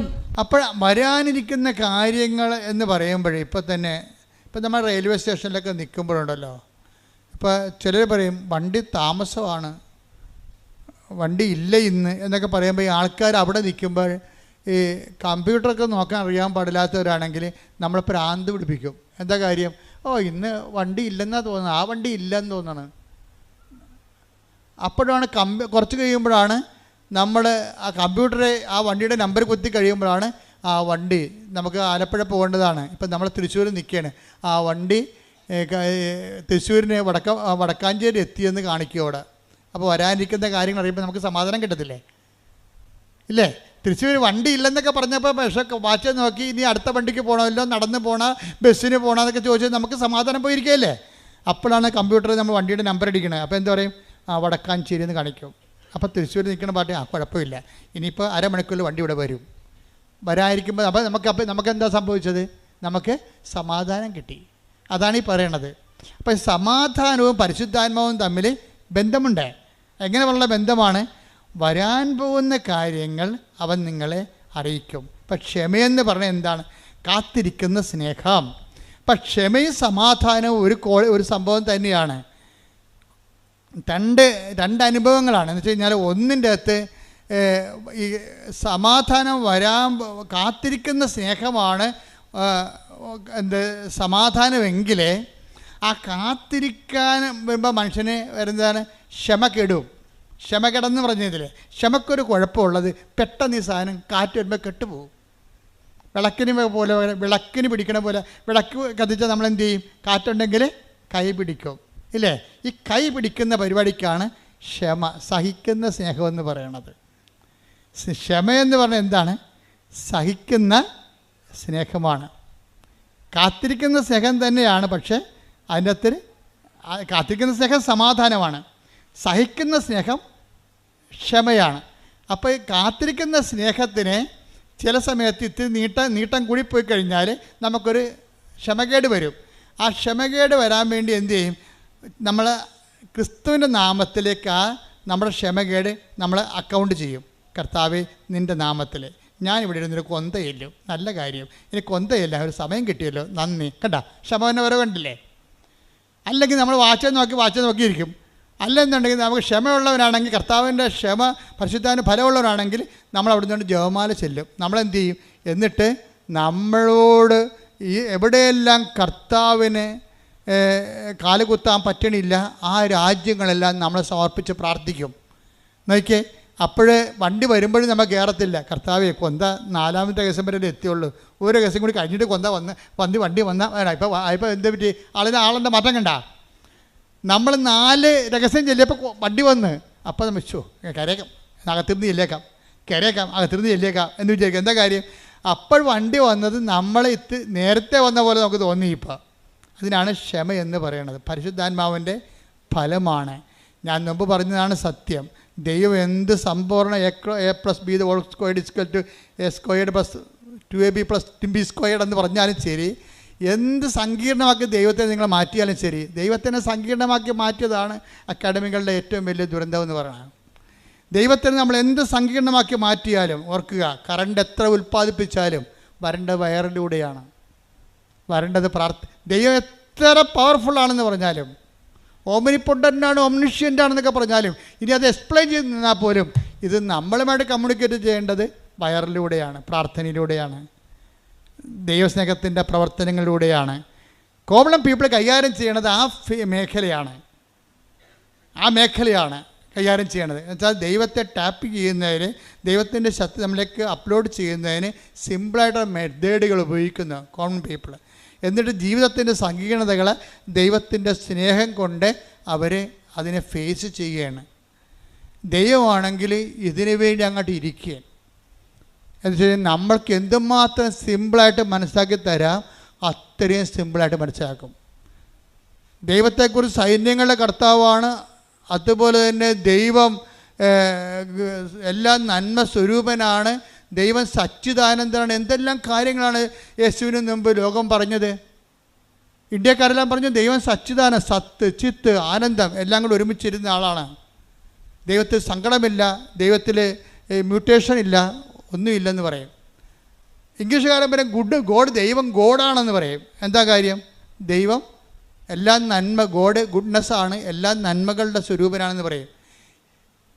യഹൂദൻ പറയും ദൈവം സൈന്യങ്ങളുടെ കർത്താവാണ്, ഞങ്ങൾക്ക് ആൾക്കാർ കുറവാണ്, ഞങ്ങൾ കുറച്ച് ആൾക്കാർ, ഇപ്പോഴും 1 കോടി ആൾക്കാരുള്ളൂ, ഞങ്ങൾക്ക് വേണ്ട സൈന്യമാണ്, അപ്പം ഞങ്ങളുടെ സൈന്യം ദൈവമാണ്. അതുകൊണ്ട് എപ്പോഴും പറയും കർത്താവേ സൈന്യങ്ങളുടെ കർത്താവേ, അങ്ങനെ വാസസ്ഥലം എത്ര മനോഹരം എന്ന് പറയും. അവർ സൈന്യങ്ങളുടെ കർത്താവാണ്.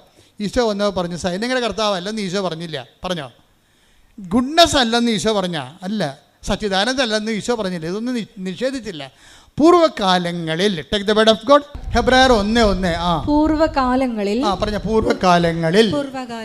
പ്രവാചകന്മാർ വഴി വിവിധ ഘട്ടങ്ങളിലും വിവിധ രീതികളിലും ദൈവം നമ്മുടെ പിതാക്കന്മാരോട് സംസാരിച്ചിട്ടുണ്ട്.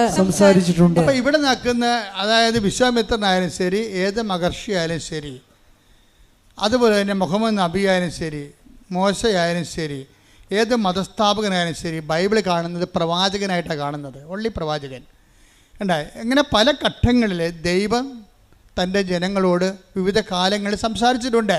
പറഞ്ഞേ എന്നാൽ ഈ അവസാന നാളുകളിൽ, അവസാന കാലങ്ങളിൽ തന്റെ പുത്രൻ വഴി അവിടുന്ന് നമ്മോട് സംസാരിച്ചിരിക്കുന്നു.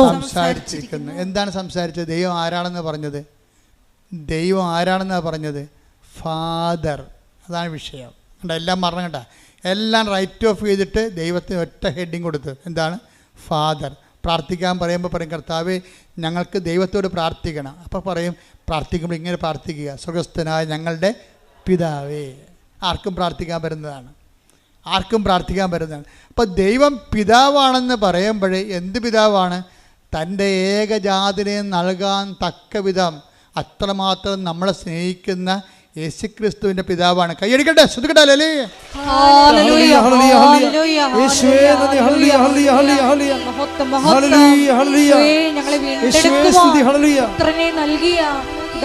ദൈവത്തിന്റെ സ്നേഹത്തിന് പരമദിവ്യകാരുണ്യത്തിന് ആരാധനയും സ്തുതിയും പുകഴ്ചയും ഉണ്ടായിരിക്കട്ടെ. പിതാവും മക്കളും തമ്മിലുള്ള ഒരു സ്നേഹമായിട്ടാണ് ഈശോ മതത്തെ മാറ്റിയത്. നമ്മുടെ ബന്ധം, മതമെന്ന് പറയുന്നത് എന്താണ്? റിലേഷൻ, ബന്ധം. മതമൊന്നും വിളിക്കേണ്ട കാര്യമില്ല, റിലേഷൻ. നമ്മൾ തമ്മിലുള്ള ദൈവമായിട്ടുള്ള റിലേഷനെ ദൈവം എങ്ങനെയാണ് മാറ്റിയിരിക്കുന്നത്? പിതാവും മക്കളും തമ്മിലുള്ള ബന്ധമായിട്ട് മാറ്റി. ആ ബന്ധമാണ് റിലേഷൻ. അതാണ് മതമെന്ന് പറയണം. അപ്പോൾ ഈ ബന്ധമെന്ന് പറയുമ്പോൾ ആ ബന്ധത്തിൽ എന്താണ്? ആ ബന്ധത്തിൽ ഉരുത്തിരിഞ്ഞതാണ് ക്ഷമ. എന്താണ്? സഹിക്കുന്ന സ്നേഹം. പിന്നെ എന്താണ്? സമാധാനം, കാത്തിരിക്കുന്ന സ്നേഹം. കാത്തിരിപ്പിന് ഇത്തിരി ദൈർഘ്യം കൂടിക്കഴിഞ്ഞാൽ നമ്മൾക്ക് പിതാവിനുള്ള സ്നേഹം വെച്ചുകൊണ്ട് ആ കാത്തിരിപ്പിൻ്റെ ഒരു വിരസത നമ്മൾ അഡ്ജസ്റ്റ് ചെയ്യും. എന്താണ്? ക്ഷമ. ഇതെല്ലാം എന്താണ്? ക്ഷമയും സമാധാനം എന്തിൻ്റെതാണ്? പരിശുദ്ധാത്മാവിൻ്റെ ഫലങ്ങളാണ്. ഇതാണ് പരിശുദ്ധാത്മാവിനെ നമ്മുടെ ആധ്യാത്മിക ജീവിതത്തിൽ മാറ്റി നിർത്തിക്കൊണ്ട് ദൈവാനുഭവം സാധ്യമല്ലാത്തത്. എല്ലാ ഘട്ടങ്ങളിലും പരിശുദ്ധാത്മാവ് വേണം. അതുകൊണ്ട് തന്നെ നിങ്ങൾ ഉടമ്പടിയിൽ എഴുതുമ്പോൾ ഒന്നാം ഘട്ടം അല്ലെങ്കിൽ അവസാന ഘട്ടത്തിൽ എൻ്റെ ഒരു നിയോഗം എന്താണ്? പരിശുദ്ധാത്മാവെന്ന് എഴുതണം. എന്താ കാര്യം? പരിശുദ്ധാത്മാവിനെ നമ്മൾക്ക് ലഭിക്കാൻ, നമ്മൾക്ക് പണം കൊടുക്കാൻ, അതിന് ജീവൻ കൊടുക്കാൻ മതിയാകാത്തത് കാരണം അതിനു വേണ്ടിയാണ് ഈശോ വില കൊടുത്തിരിക്കുന്നത്. നമ്മളെപ്പോഴും പറയും പാപത്തിന് പരിഹാരമായിട്ടാണെന്ന്. അന്നത്തെ മനുഷ്യന്, ക്രിസ്തുവിന് മുമ്പുള്ള മനുഷ്യന്, യെശയ്യായ്ക്കൊക്കെ അത്രയുമേ വെളിപാട് അവർക്ക് അനുവദിച്ചുള്ളൂ. അവർക്ക് കിട്ടിയ അനുവദിച്ച് കിട്ടിയ വെളിപാട് അവർ പറഞ്ഞിട്ടുണ്ട്. പക്ഷേ ബാക്കിയുള്ളവർക്ക്, ക്രിസ്തുവിന് ശേഷം വന്നവർക്ക് കൂടുതൽ വെളിപാട് കിട്ടി. അതാണ് പരിശുദ്ധാത്മാവ് അവർ കൂടുതൽ സംസാരിക്കണത്. പക്ഷേ ഇത് ആദ്യം സംസാരിച്ച ആരോടാണ്? അമ്മയോടാണ് സംസാരിച്ചത്. പരിശുദ്ധാത്മാവെന്ന് പറയുന്ന ആദ്യ വാക്ക് ദൈവം സംസാരിക്കണ ആരോടാണ്? വെളിപാട് കൊടുക്കുന്ന ആർക്കാണ്? ഇതെങ്ങനെ സംഭവിക്കുമെന്ന് ചോദിക്കുമ്പോൾ എന്ത് പറയും? പരിശുദ്ധാത്മാവ് വേണ്ട രംഗപ്രവേശനം ചെയ്യണം. കണ്ട ആരോടാണ്? ഫസ്റ്റ് കൈനീട്ടം പോലെ പരിശുദ്ധാത്മാവിനെ കൊടുക്കണ ആർക്കാണ്? പരിശുദ്ധാത്മാവ് നിൻ്റെ മേൽ വരും എന്ന് പറഞ്ഞേ. പരിശുദ്ധാത്മാവ് നിന്റെ മേൽ വരും. തന്നിമിത്തം നിന്നിൽ നിന്ന് ഉത്ഭവിക്കുന്നവൻ അത്യുന്നതൻ ദൈവപുത്രനെന്ന് വിളിക്കപ്പെടും. അപ്പൊ പരിശുദ്ധാത്മാവ് നിന്റെ മേൽ വരുമെന്ന് പറയണ ആ സെക്കൻഡിൽ തന്നെ എന്ത് സംഭവിക്കും? മറിയത്തിലെ സംശയമില്ലാതെ വിശ്വസിക്കും മറിയം. അവിടെയാണ് വിഷയം. മറിയം അമലോത്ഭവയാണെന്ന് പറയാൻ കാരണം ഈ പാപത്തിൻ്റെ ലാഞ്ചനകളോ പാപത്തിൻ്റെ പ്രകൃതിയോ പാപത്തിൻ്റെ ശീലങ്ങളോ ഉണ്ടെങ്കിൽ അതിൻ്റെ കൂടെ വരുന്നതാണ് സംശയം. അതാണ് വിഷയം. അപ്പം അതുകൊണ്ടാണ് ഉടമ്പടിയിൽ 2 ആഴ്ച ഒരിക്കൽ കുമ്പസാരിക്കണമെന്നും കുമ്പസാരിക്കാൻ പറ്റാത്ത അതിനുള്ള സംവിധാനം ഇല്ലാത്ത ആൾക്കാർ വിശുദ്ധിയോടെ ജീവിക്കണമെന്ന് പറഞ്ഞതിൻ്റെ കാരണം അതാണ്. എന്താ കാരണം വെച്ച് കഴിഞ്ഞാൽ ദൈവസ്നേഹത്തിൻ്റെ കൂടെ തന്നെയാണ് ഇതുപോലെ നമ്മൾക്ക് ദൈവത്തോടുള്ള ഒരു നിഷ്കളങ്കമായ സ്നേഹമില്ലെങ്കിൽ, അതായത് ദൈവത്തോടെ സ്നേഹം എന്ന് പറയുമ്പോഴേ തൻ്റെ നിഷ്കളങ്കമായിരിക്കണം. അത് വേറെ ഉദ്ദേശം വെച്ചുള്ള സ്നേഹമായിരിക്കരുത്. എഫെസ്യസ് 1:4 എടുത്ത് തന്റെ മുമ്പാകെ, എഫെസ്യസ് 1:4 തൻ്റെ മുമ്പാകെ സ്നേഹത്തിൽ പരിശുദ്ധരും. അതേ കിടക്കണം സംഭവം ഉണ്ടായി. തന്റെ മുമ്പാകെ സ്നേഹത്തിൽ പരിശുദ്ധരും. അതിൻ്റെ വേറെ ഉദ്ദേശമൊന്നും ഇല്ലാത്ത സ്നേഹമാണ്. അതാണ് പരിശുദ്ധ സ്നേഹം എന്ന് പറയുന്നത്. സ്നേഹം പല അളട്രേറ്റഡ് സ്നേഹമുണ്ട്, വേറെ എന്തൊക്കെ കലർപ്പുള്ള സ്നേഹമുണ്ട്. ഇതങ്ങനല്ല. തൻ്റെ മുമ്പാകെ സ്നേഹത്തിൽ പരിശുദ്ധരും നിഷ്കളങ്കരുമായിരിക്കാൻ ലോകസ്ഥാപനത്തിന് മുമ്പ് തന്നെ അവിടുന്ന് നമ്മെ ക്രിസ്തുവിൽ തിരഞ്ഞെടുത്തു. എന്റെ ദൈവപൈതലേ, നീ ഇന്ന് ക്രിസ്തുവിനെ കുറിച്ച് കേൾക്കുന്നുണ്ടെങ്കിൽ അനാദികാലം മുതലേ ദൈവം നിന്നെ ക്രിസ്തുവിനെ കേൾക്കാൻ ദൈവത്തിൻ്റെ മകനും മകളുമായി തിരഞ്ഞെടുത്തതിൻ്റെ ഏറ്റവും വർത്തമാനകാല രൂപമാണ് നിന്റെ ഇവിടെയുള്ള ഇരിപ്പും കേൾവിയും. കൈയടിക്കട്ടെ,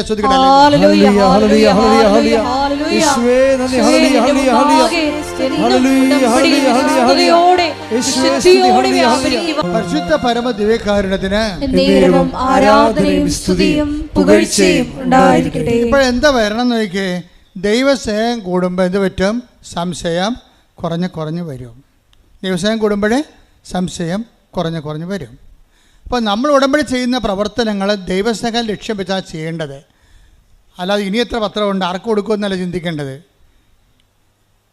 ഇനി എത്ര പത്രമുണ്ട് ആർക്ക് കൊടുക്കുന്നത് ചെയ്യുമ്പോൾ അവർ വല്ലതും പറയുക, പത്രം കൊടുക്കുമ്പോൾ അവർ വല്ലതും പറയട്ടെ. നമ്മുടെ തന്തക്ക് തന്നെ വിളിക്കട്ടെ.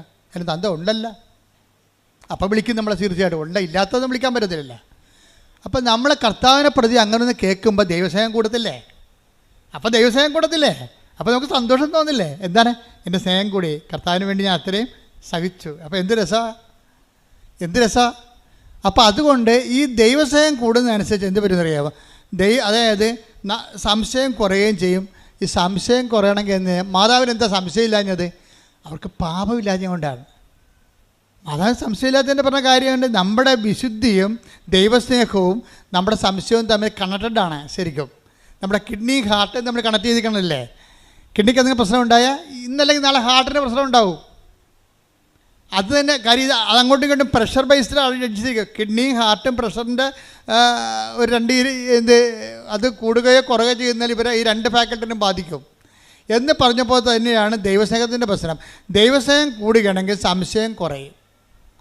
സംശയം കുറയുകയാണെങ്കിൽ എന്ത് പറ്റും? വിശ്വാസം കൂടി വരും. ഇതെല്ലാം ഇൻ്റർകണക്റ്റഡാണ്. അപ്പം നമ്മൾ വിശ്വാസത്തിന് കൊണ്ടുപോയല്ല വളം വെക്കേണ്ടത്. പിന്നെ എന്താണ്? ദൈവസ്നേഹത്തിന് വളം കൊടുക്കണം. ദൈവസ്നേഹം എന്ന് പറയുന്നത് എന്താണ്? പരിശുദ്ധാത്മാവിൻ്റെ ഫലമാണ്. 5:22 പരിശുദ്ധാത്മാവിൻ്റെ ഫലങ്ങൾ എന്താണ്? സ്നേഹം, ക്ഷമ, സമാധാനം, അങ്ങനെ പോകുന്നത്. അപ്പം പരിശുദ്ധാത്മാവിൻ്റെ ഫലങ്ങളാണ്. ഇപ്പോഴെന്താണ് ഇപ്പം മാതാവിനോട് പറയുമ്പോൾ അതായത് ഇതെങ്ങനെ സംഭവിക്കുമെന്ന് പറയുമ്പോഴേ അതിനല്ലേ ആ വല്യപ്പനെ ചോദിച്ചത്. ആര്? യോഹന്നാൻ്റെ അപ്പൻ. അങ്ങനെ പേരെന്നാ? സക്കറിയ. സക്കറിയ ചോദിച്ചത് എന്താണ്? ഇതെങ്ങനെ സംഭവിക്കും? ഞാൻ വയസ്സനല്ലേ, എൻ്റെ ഭാര്യ പ്രായം കവിഞ്ഞവളെ.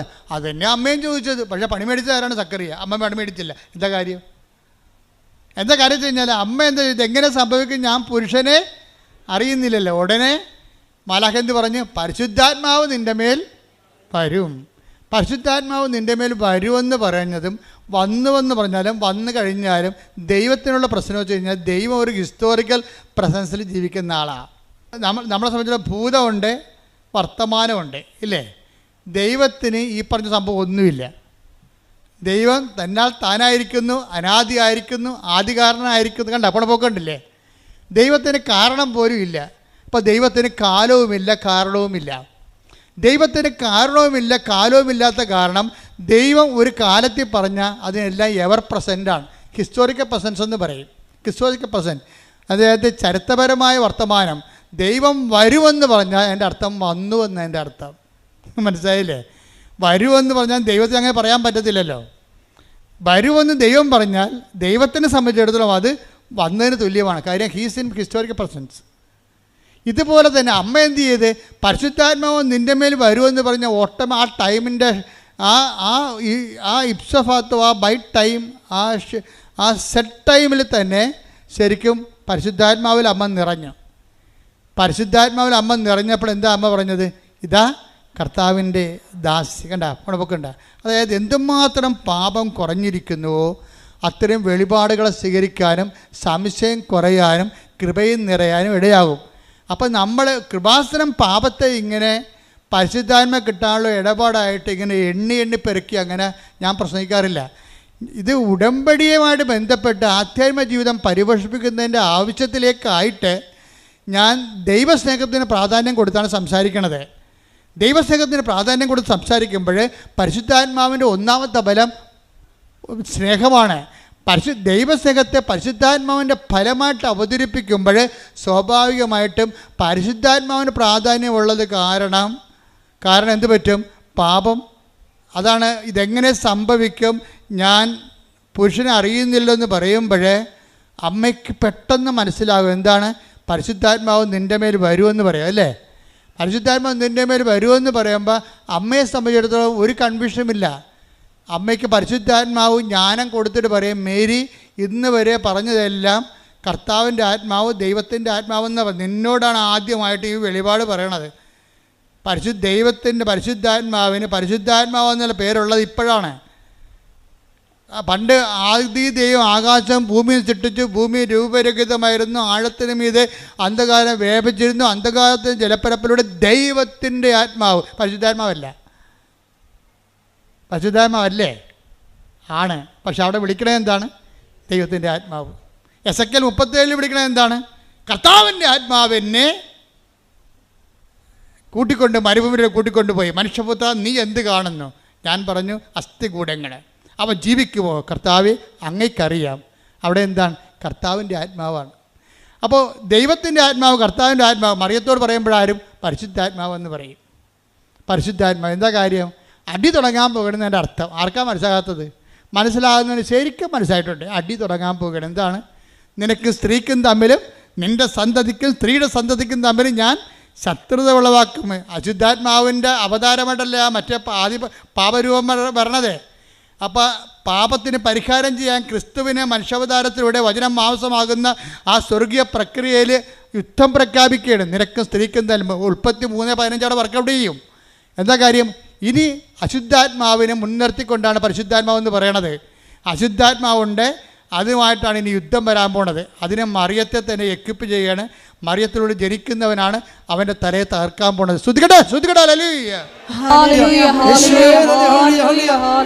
പരമ ദിവ്യകാരുണ്യത്തിന്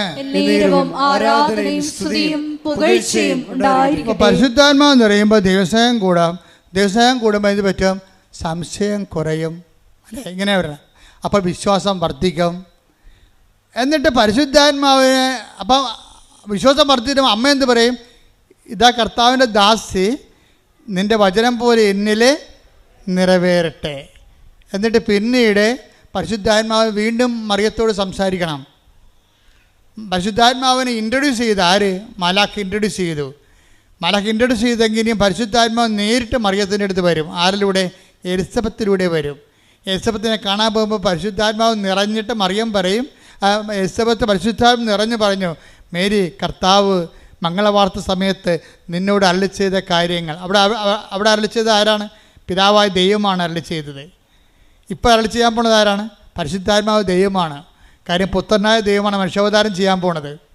അതുകൊണ്ടാണ് ആദ്യം കർത്താവ് നിന്നോട് അരുളി ചെയ്ത കാര്യം. ലൂക്ക 1:45 എടുത്ത് കർത്താവ് അരുളി ചെയ്ത കാര്യങ്ങൾ. കർത്താവ് അരുളി ചെയ്ത കാര്യങ്ങൾ. മംഗളവാർത്ത സമയത്ത് മാലാഖ വഴി കർത്താവ് പിതാവായ ദൈവം, ലോഡെന്നാണ് പറയണത്, ഫാദറാണത്. അതായത് കർത്താവ് അരുളി ചെയ്ത കാര്യങ്ങൾ നിറവേറുമെന്ന് വിശ്വസിച്ചവൾ ഭാഗ്യവതി അനുഗ്രഹീത എന്നാണ് സംഭവം. എന്ന് വെച്ച് കഴിഞ്ഞാൽ വിശ്വസിക്കുമ്പോൾ വരാൻ പോകുന്ന ഇപ്പം ഇതാരെ പരിശുദ്ധാത്മാവ് നിറഞ്ഞ് എലിസബത്ത് പറഞ്ഞു, മേരി കർത്താവ് നിന്നോട് അരുളി ചെയ്ത കാര്യങ്ങൾ നിറവേറുമെന്ന് വിശ്വസിച്ച നീ അനുഗ്രഹീത. എന്ന് വെച്ചാൽ നിങ്ങൾക്ക് ഒരു പരിശുദ്ധാത്മാവിൻ്റെ വെളിപാടിൻ്റെ ഒരു ഘടന കണ്ടില്ലേ? അതായത് വരാൻ പോകുന്ന കാര്യങ്ങൾ അവൻ നിന്നോട് പറയുമെന്ന് 16 നമ്മൾ വായിച്ചു. ഇപ്പോൾ വരാൻ പോകുന്ന കാര്യങ്ങൾ ആണ് മാലാഖ മറിയത്തോട് പറഞ്ഞത്. പരിശുദ്ധാത്മാവ് നിൻ്റെ മേൽ വരുമെന്ന് പറഞ്ഞു. അപ്പോൾ മറിയം വിശ്വസിച്ചപ്പോൾ അത് വന്ന പോലെയായി. അത് തന്നെയാണ് എലിസബത്തിലൂടെ പരിശുദ്ധാത്മാവ് അതിന് കൺകറൻസ് കൊടുക്കുന്നത്. എന്താണ്? മേരി നീ വിശ്വസിച്ചു, വരാൻ പോകുന്നെന്ന് ഞാൻ പറഞ്ഞു, അപ്പം നീ വന്നതുപോലെ വിശ്വസിച്ചു, അപ്പം നീ അനുഗ്രഹീതയാണെന്ന്. അത് അനുഗ്രഹീത, അതായത് വരാൻ പോകുന്ന കാര്യങ്ങളെ പരിശുദ്ധാത്മാവ് നിറവോടുകൂടി വന്നതുപോലെ അനുഭവിച്ചാൽ വരാൻ പോകുന്ന വിഷയത്തിൻ്റെ മേൽ നമുക്ക് അവകാശം അനുഗ്രഹം പ്രാപിക്കാം. കൈയടിച്ച് ശ്രദ്ധിക്കട്ടെ. ഹല്ലേലൂയ, ഹല്ലേലൂയ, ഹല്ലേലൂയ, ഹല്ലേലൂയ, ഹല്ലേലൂയ. ആത്മാവേ, പരിശുദ്ധാത്മാവേ, ഹല്ലേലൂയ, ഹല്ലേലൂയ, ഹല്ലേലൂയ. പരിശുദ്ധ പരമദിവ്യകാരുണ്യത്തിന് എന്നേരവും ആരാധനയും സ്തുതിയും പുകഴ്ചയും ഉണ്ടായിരിക്കട്ടെ. നമ്മൾ എന്ത് അവസ്ഥയിലാണെങ്കിലും ഉടമ്പടി എടുത്ത ചില ആൾക്കാർ ഉടമ്പടി എടുക്കാമെന്ന് തീരുമാനിക്കുമ്പോൾ തന്നെ എന്തുകൊണ്ടാണ് അവർക്ക് ഹീലിംഗ്, അടയാളങ്ങളും ധൈര്യവും സമാധാനവും ക്ഷമയും കിട്ടണത്? എന്തുകൊണ്ടാണ്? അവരതിൽ വിശ്വസിക്കുകയാണ്. ചില ആൾക്കാർ ഉടമ്പടി പുതുക്കിയാലും അവർക്ക് പറയുന്ന സമാധാനം ചിലർക്ക് കിട്ടണില്ല. എന്താ കാര്യം? അവരപ്പോഴും സംശയിച്ചുകൊണ്ടേയിരിക്കും. കാര്യം അവർക്ക് അവരെ തന്നെ സംശയമാണ്. സംശയമുള്ള ആൾക്കാർക്കുള്ള ഗുണം, നിങ്ങൾക്ക് സംശയം ഉണ്ടോ ഇല്ലയോ എന്ന് അറിയണമെങ്കിൽ അത് എളുപ്പമെന്ന് വെച്ച് കഴിഞ്ഞാൽ നിങ്ങളുടെ ഉടമ്പടി പ്രവർത്തനങ്ങൾ നോക്കിയാൽ മതി. ഉടമ്പടിയിൽ ഇപ്പോൾ പത്രം കൊടുക്കാൻ എടുക്കണ സമയം അത് വാദപ്പനിക്കാരെ പോലെ ഇങ്ങനെ 1, 2 കൊടുത്ത് ആർക്ക് കൊടുത്തും എപ്പോൾ കൊടുക്കും, ന്യൂട്രായിട്ട് കൊടുക്കും. ചില ആൾക്കാർ കടയിൽ കുത്തിയിരിക്കും. വരുന്നവർക്കൊക്കെ ഒരു മുടക്കുമില്ലല്ലോ, വരുന്നവർക്കെല്ലാം വെറുതെ കൊടുക്കും. പുറത്തിറങ്ങത്തില്ല. പുറത്തിറങ്ങിക്കഴിഞ്ഞാൽ അവർക്ക് അവരുടെ പെയിൻറ്റ് പോകുമെന്ന് പറഞ്ഞ് ഉണ്ടാക്കത്തില്ല. അവർക്ക് കടയുണ്ട് അല്ലെങ്കിൽ എന്തെങ്കിലും സംവിധാനം ഉണ്ടെങ്കിൽ അവിടെ നിന്ന് വരുന്നേ കൊടുക്കും. വരുന്നവർക്ക് ഇത് കൊണ്ടേ വായിക്ക് എന്ന് പറയാം. അപ്പം അവർക്ക് ഏതായാലും അത് ചെയ്യാതിരിക്കാൻ പറ്റത്തില്ല. എന്നാൽ എങ്ങനെയെങ്കിലും ഒപ്പിച്ചുണ്ടാക്കണമെന്നുള്ള രീതിയിലാണ് അത് ചെയ്യണത്. അപ്പോൾ അവർക്ക് സ്നേഹമില്ല. അതുകൊണ്ട് തന്നെ അവിടെ കാര്യങ്ങൾ ലാഗ് ചെയ്യും. ആരുടെയും കുഴപ്പമില്ല, അവർ തന്നെ ഉണ്ടാക്കണതാണ്, സ്വയമായിട്ട് കുഴി കുഴിക്കണതാണത്.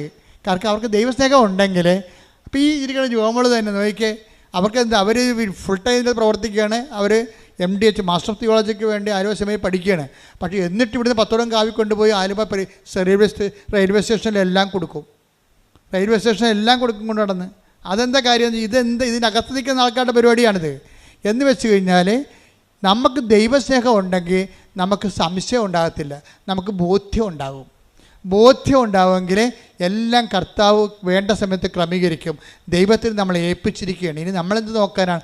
ദൈവം നമ്മളെക്കാൾ എത്രയോ ലക്ഷക്കണക്കിന് മനുഷ്യരെ കണ്ടും അതിനേക്കാൾ ഈ ഭൂമി സൃഷ്ടിച്ച അപാരതയുടെ ഒരു ദൈവമല്ലേ. അപ്പം അങ്ങനെ നമുക്ക് അതിനെക്കുറിച്ചുള്ള ബോധം പരിശുദ്ധാത്മാവ് തന്നുകൊണ്ടിരിക്കും. പരിശുദ്ധാത്മാവിൻ്റെ കുറവുണ്ടെങ്കിൽ എങ്ങനെയാവോ? 90 ദിവസം പിടിച്ച് നിൽക്കണം. 90 ദിവസം പിടിച്ച് നിൽക്കണം. അത് കഴിയുമ്പോൾ ഭക്തി, 90 ദിവസം പത്തി, 91-ാം ദിവസം പത്തി. അതാണ് സംഭവം. ഉടമ്പടി വർക്ക് ചെയ്യാത്ത അതാണ്. 90 ദിവസം പത്തി, 91-ാം ദിവസം പത്തി. പഴയ സ്വഭാവം പഴയ ആളായിട്ട് മാറും. ചില ആൾക്കാർ പത്തിയും ഒരുമിച്ച് കൊണ്ടുപോകും. അത് ഭയങ്കര മൂർഖനാണ് മാതാവേ. അപ്പോൾ ഇതെല്ലാം കറക്റ്റ് ചെയ്യണം. നിങ്ങൾ വിശ്വസിക്കുന്നുണ്ടോ, നിങ്ങൾ സ്നേഹിക്കുന്നുണ്ടോ എന്ന് ദൈവത്തിന് നിങ്ങൾ ബോധ്യപ്പെടുത്തി കൊടുക്കണം. അതാണ് എൻ്റെ ഏറ്റവും വലിയ വിഷയം. ദൈവത്തിനെ ബോധ്യപ്പെടുത്തി കൊടുക്കുന്നതാണ് ഇതിനകത്ത് ഉള്ള റിസ്ക് എന്ന് പറയും. ഉടമ്പടിയിലെ റിസ്ക് എന്ന് പറഞ്ഞാൽ അതാണ്. കാര്യം എന്താ? ഞാനിങ്ങനെ പറയാം, പല ആൾക്കാർക്കും ദൈവത്തെക്കുറിച്ച് പറയാൻ അറിയത്തില്ല. എന്താ കാര്യം? അവർ ദൈവത്തെ കണ്ടിട്ടില്ല. അതാണ് മെയിൻ പ്രശ്നം. പിന്നെ പുസ്തകത്തിലുള്ള നോളജും എവിടെയെങ്കിലുമൊക്കെ സെമിനാറൊക്കെ അറ്റൻഡ് ചെയ്യുകയും വല്ല പ്രസംഗമൊക്കെ കേൾക്കുന്ന ഒരു നോളജ്, അങ്ങനെയല്ല. ഞാൻ നിങ്ങൾ പറയുന്നുണ്ടെങ്കിൽ ലക്ഷം മനുഷ്യരെ ഞാൻ ദൈവം പ്രവർത്തിക്കുന്ന കണ്ടു. ഞാൻ തന്നെ നേരിട്ട് മാതാവിനെ കണ്ട ആളാണ്. അപ്പോൾ എനിക്കിതിനെക്കുറിച്ചെല്ലാം കൃത്യതയുണ്ട്. പക്ഷേ അനുഭവജ്ഞാനമാണുള്ളത്, ആശയജ്ഞാനമല്ല.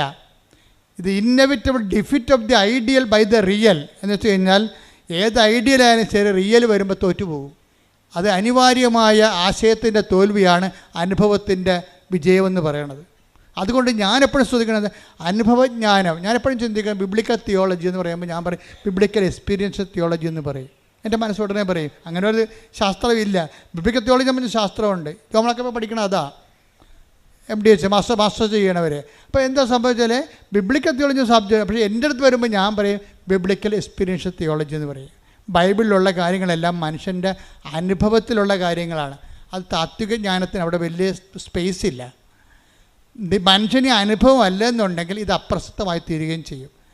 മനുഷ്യനില്ലാതെ ദൈവം നിലനിൽക്കും, ദൈവവചനവും നിലനിൽക്കും. പക്ഷേ എന്തിനു വേണ്ടിയാണ് ഇതെല്ലാം? മനുഷ്യന് വേണ്ടിയാണ്. യേശുക്രിസ്തു പോലും മനുഷ്യാവതാരം ചെയ്തത്. അല്ലെങ്കിൽ വേറെ എന്തെങ്കിലും അവതാരം ചെയ്താൽ പോരെ? അപ്പം മനുഷ്യനാണ് പ്രാധാന്യം. ഈശോയ്ക്കും അറിയാം എന്താണ് സാബത്ത് മനുഷ്യന് വേണ്ടിയാണ്.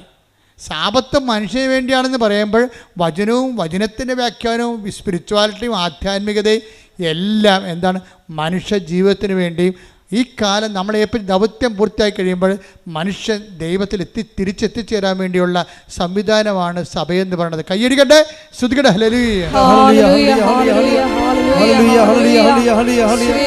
പരിശുദ്ധ പരമ ദിവ്യകാരുണ്യത്തിന് ആരാധനയും സ്തുതിയും പുകഴ്ചയും ഉണ്ടായിരിക്കട്ടെ. എന്താണ് ആധ്യാത്മികത്തിന് അടിസ്ഥാനമായിട്ട് ഞാൻ മറിയത്തെ അവതരിപ്പിക്കുന്നത് എന്തുകൊണ്ടാണ്? ഈ ഭൂമിയുടെ അനുഭവങ്ങളിലെ അനുഭവത്തിൻ്റെ ആൽഫയും ഒമേഗയുമാണ് മറിയമെന്ന് പറയണത്. ആധ്യാത്മിക അനുഭവത്തിൻ്റെ ആൽഫയും ഒമേഗയാണ്. എന്താ കാര്യം? ഒന്ന്, അവർ പുരുഷനെ അറിയാതെ ഗർഭം ധരിക്കുമ്പോൾ തന്നെ, പരിശുദ്ധാത്മാവ് ഗർഭം ധരിക്കുമ്പോൾ തന്നെ അതിൻ്റെ നാണക്കേടും മാനക്കേടും സ്ത്രീയെപ്പോലെ അനുഭവിച്ചിട്ട് അവർ പെരുവഴി പ്രസവിക്കാൻ വേണ്ടി ദൈവം വിടുകണവരാ. അപ്പോൾ ഒരു മനുഷ്യനെ അനുഭവിക്കും. നിങ്ങൾക്ക് വീടില്ല, വഴിയില്ല, ജോലിയില്ലെന്ന് പറയുമ്പോഴൊക്കെ ഇവിടെ പറഞ്ഞാൽ ആദ്യം ഒന്ന് ചിരിക്കും, പിന്നെ പറയാം സാരമില്ല, ഞാൻ നിനക്കളെ ഗതികെട്ടാണ് പ്രസവിച്ചത്, എങ്കിലും നിനക്ക് ഞാൻ തരാമെന്ന് പറയും. അത് ഒരു മനുഷ്യൻ അനുഭവിക്കാവുന്നതിൻ്റെ മാക്സിമം അനുഭവിച്ചിട്ട് അവസാനം ഈ മകനെ ഈ നഗ്നനായിട്ട് തുണിയെ കെട്ടിയിട്ട് ഒരു കുറവ് ഇറച്ചിയായിട്ട് ഇങ്ങനെ മടിയിലെടുക്കും. മടിയിലെടുത്തിട്ട് ഇവർ കല്ലറയിൽ വെക്കാൻ വേണ്ടി കൈ നീട്ടി കൊടുക്കും. പിന്നെ ഇവരെ കാണത്തില്ല, ക്രിസ്തുവിനെയും കാണത്തില്ല. ഞാനെപ്പോഴും ഓർക്കും കല്ലറയിൽ അപ്രത്യക്ഷമായത് ഈശോ മാത്രമല്ല, മറിയവും അപ്രത്യക്ഷമായി. ബൈബിളിലും പിന്നെ മറിയത്തെക്കുറിച്ച് അധികം പറയത്തില്ല. എന്താ? കർത്താവ് അരുളി ചെയ്ത കാര്യങ്ങൾ നിറവേറുമെന്ന് അവൾ വിശ്വസിച്ചു. കർത്താവ് എന്താണ് അരുളി ചെയ്തത്? കർത്താവ് അവളോട് അരുളി ചെയ്തത് എന്താണ്? മനുഷ്യാവതാരത്തിൻ്റെ സമയത്ത് അവൻ്റെ രാജ്യത്തിന് അവസാനം ഉണ്ടാകില്ലെന്നാണ് പറഞ്ഞിരിക്കുന്നത്. Take the word of God 1:33. ശ്രദ്ധിക്കട്ടെ. ഹല്ലേലൂയ. ഹല്ലേലൂയ, ഹല്ലേലൂയ. യേശുവേ നന്ദി. ഹല്ലേലൂയ. ലൂക്ക 1:33. യാക്കോബിന്റെ ഭവനത്തിന്മേൽ പറഞ്ഞ യാക്കോബിന്റെ ഭവനത്തിന്റെ മേൽ അവൻ എന്നേക്കും ഭരണം നടത്തും. അവന്റെ രാജ്യത്തിന് അവസാനമുണ്ടാവുകയില്ല. അപ്പൊ അവനും മരണമില്ല, മരണത്തെ അവൻ ജയിക്കുമെന്നും ഉയർത്തെഴുന്നേൽക്കുമെന്നും എല്ലാം ഇറ്റ് ഈസ് അണ്ടർസ്റ്റുഡ് ഇംപ്ലിസിറ്റ്. ഇതാണ് അവൻ ഉയർത്തെഴുന്നേൽക്കുമെന്നോ അമ്മയോടാണ് ആദ്യം പറയണത്. അമ്മ എന്ത് ചെയ്തു? അവൻ്റെ രാജ്യത്തിന് അവസാനം ഉണ്ടാകുകയില്ല, അവൻ മരിച്ചാലും ഉയർത്തെഴുന്നേൽക്കുമെന്ന് ആദ്യം പിതാവായ ദൈവം മാലാഖയിലൂടെ അമ്മയോട് പറയുമ്പോഴേ എലിസബത്തിൻ്റെ വീട്ടിൽ ചെല്ലുമ്പോൾ പരിശുദ്ധാത്മാവ് എലിസബത്തിനോട് പറയും, നിന്നോട് പറഞ്ഞില്ലേ മേരി, അപ്പായി പറഞ്ഞില്ലേ അവൻ മരിച്ചാലും ഉയർത്തെഴുന്നേൽക്കുമെന്ന്, അവൻ്റെ രാജ്യത്തിന് അവസാനം ഉണ്ടാകില്ലെന്ന്. അതുതന്നെ എനിക്കും പറയാനുള്ളത്. നിന്നെ ബ്ലെസ് ചെയ്തിരിക്കണം അപ്പ. എന്തുകൊണ്ടാണെന്ന് അറിയാമോ? ആ പറഞ്ഞത് നീ വിശ്വസിച്ചു. കർത്താവ് നിന്നോട് അരുളി ചെയ്ത കാര്യങ്ങൾ വിശ്വസിച്ച് നീ കർത്താവിൻ്റെ പുനരുദ്ധാനത്തെക്കുറിച്ച് ആദ്യമായി സാക്ഷിയായി ജീവിച്ച് വിശ്വസിച്ച നീ ഭാഗ്യവതി. കൈയടിക്കട്ടെ, ശ്രുതിക്കട്ടെ.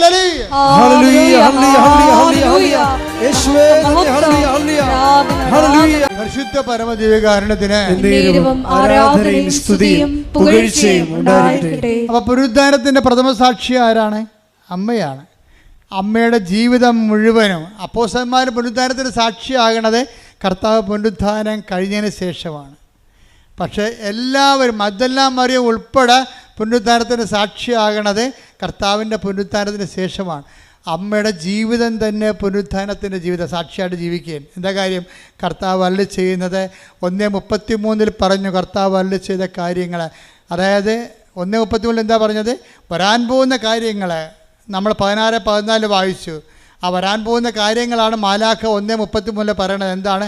അവൻ്റെ രാജ്യത്തിന് അവസാനം ഉണ്ടായില്ലെന്ന്, അവൻ മരിച്ചാലും പുനരുദ്ധാനം ചെയ്യുമെന്ന്. അതാണ് എലിസബത്തിൻ്റെ വീട്ടിൽ 1:45 ലൂക്ക പറയണത്. മേരി നീ ബ്ലെസ്സഡാണ്. എന്താണ് കാരണം? കർത്താവ് നിന്നോട് അരുളി ചെയ്ത കാര്യങ്ങൾ നിറവേറുമെന്ന് നീ വിശ്വസിച്ചു. അതായത് എന്താണ് വിശ്വസിച്ചത്? കർത്താവിൻ്റെ പുനരുദ്ധാനത്തിൽ നീ വിശ്വസിച്ചു. അവൻ്റെ പുനരുദ്ധാനത്തെ വിശ്വസിച്ചുകൊണ്ട് തന്നെയാണ് മറിയം. അതുകൊണ്ടാണ് ഈശോ ചോദിക്കണത്.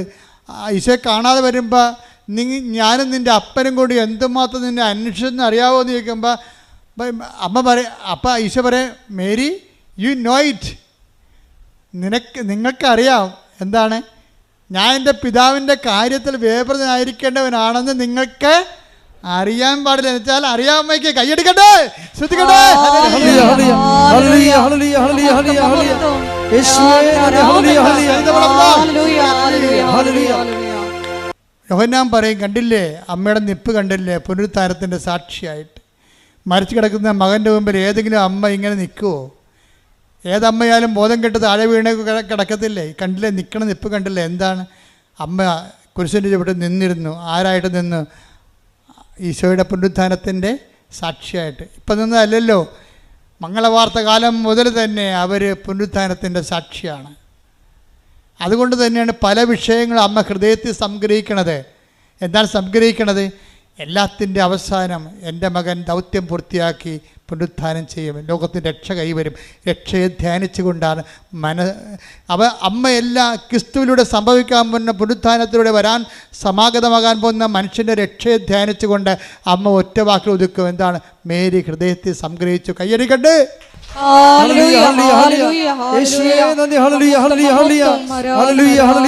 പരമദിവ്യകാരുണ്യത്തിന് ഇതാണ് മാതാവ് നൽകുന്ന ജീവിത ദർശനം എന്ന് പറയുന്നത്. ഇതാണ് ഉടമ്പടിയുടെ ദർശനം. ഉടമ്പടി ജീവിത ദർശനം എന്താണ്? എന്ത് സംഭവിച്ചാലും അത് അപ്പായുടെ തിരുമനസ്സിൻ്റെ കീഴ്പ്പെടുന്നുകൊണ്ട് ഇതാ കർത്താവിൻ്റെ ദാസി എന്ന് പറഞ്ഞുകൊണ്ട് കുരിശിൻ്റെ ചുവട്ടിൽ വരെ നിന്നുകൊണ്ട് തന്നെ ഏൽപ്പിച്ച ജോലി പൂർത്തിയാക്കുമ്പോൾ അമ്മ ഉള്ളിൽ പറയുന്നതാണ്, ഞാൻ സാക്ഷിയാണ്. എന്തിൻ്റെ സാക്ഷിയാണ്? പുനരുത്ഥാനത്തിൻ്റെ സാക്ഷി. ദൈവപൈതലേ, എൻ്റെയും നിൻ്റെയും ജീവിതത്തിൽ നന്മയും തിന്മയും വരാം. പക്ഷെ ക്രിസ്ത്യാനിക്കോ വിശ്വാസിക്കോ തിന്മയില്ല. എന്താ കാര്യം? എല്ലാ തിന്മകളിലും പുരുഷൊരു തിന്മയാണെങ്കിൽ ആ തിന്മയിലൂടെയാണ് അവൻ മഹത്വവൽക്കരിക്കപ്പെട്ടത്. മുൾക്കിരീടം ഒരു തിന്മയാണെങ്കിൽ ആ തിന്മയിലൂടെയാണ് അവൻ പാപത്തിന്മേൽ അധികാരം സ്ഥാപിച്ചത്. അവൻ്റെ തിരുവിലാലും മുറിവ് ഒരു തിന്മയാണെങ്കിൽ ആ തിന്മയിലൂടെയാണ് ആ സ്നേഹിച്ച് ലോകത്തെ കീഴടക്കിയത്. അത് ലോകത്തെ കീഴടക്കാൻ വേണ്ടി ഈശോ പറഞ്ഞു, ഞാൻ ലോകത്ത് നിങ്ങൾക്ക് ഞെരുക്കങ്ങളുണ്ടാവും, കുരിശുകളുണ്ടാവും, തിരുവിലാൽ മുറിവുണ്ടാവും, മുൾക്കിരീടമുണ്ടാകും. എങ്കിലും ധൈര്യമായിരിക്കുവിൻ. പുനരുത്ഥാനത്തിൻ്റെ ശക്തിയാൽ പുനരുത്ഥാനത്തെ സാക്ഷിയാകാൻ ഓർത്തുകൊണ്ട് മാതാവിനെപ്പോലെ സാക്ഷ്യം വഹിക്കുവാൻ സമർപ്പിച്ചുകൊണ്ട് നമുക്ക് ശക്തരാകാം. ദൈവം നമ്മൾ അനുഗ്രഹിക്കട്ടെ. ശ്രദ്ധിക്കട്ടെ.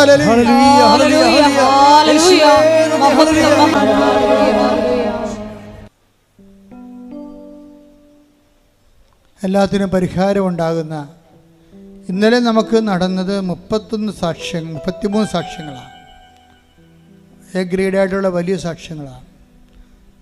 നമ്മളെ ദൈവം വചനവും വചനാധിഷ്ഠിതമായ ജീവിതവും കർത്താവിൻ്റെ പുനരുത്ഥാനവും സുവിശേഷവും സാക്ഷ്യവും ഒക്കെ വളരെ ഗുരുതരമായ രീതിയിൽ പഠിപ്പിച്ചുകൊണ്ടിരിക്കുകയാണ്. അതുകൊണ്ട് തന്നെ നിങ്ങൾ ദൈവരാജ്യത്തിൻ്റെ നീതിയെക്കുറിച്ച് അന്വേഷിക്കുക. ബാക്കിയുള്ള കാര്യങ്ങൾ കർത്താവ് ചേർത്ത് നൽകുന്നതാണെന്നാണ് ഇതിൻ്റെ ഒരു സംക്ഷിപ്തം. അതുകൊണ്ട് തന്നെ നമ്മളിപ്പോഴേ നിങ്ങൾ പരസ്പരം ശിരസ് കൈവച്ച് പ്രാർത്ഥിക്കേണ്ട സമയമാണ്. അച്ഛൻ ഈ സമയത്ത് ഉടമ്പടി മുഴുവൻ സബ്ജക്റ്റ് കൈകാര്യം ചെയ്യും പ്രാർത്ഥനയിൽ.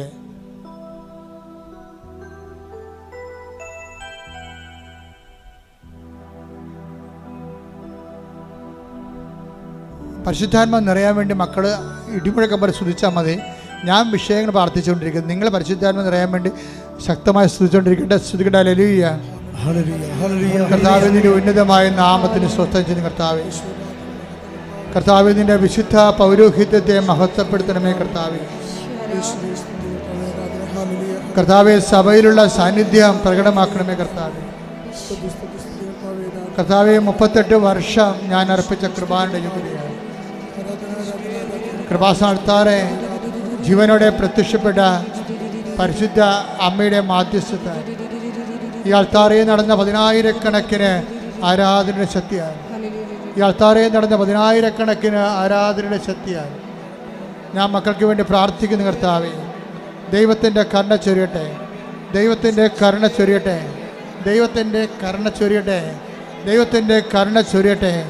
സ്തുതിക്കട്ടെ, സ്തുതിക്കട്ടെ. ഹല്ലേലൂയ. കർത്താവേ, നിന്റെ തിരുമുറിവാർന്ന വലതുകരം, ആണിപ്പെടുതാർന്ന അത്ഭുതകരം.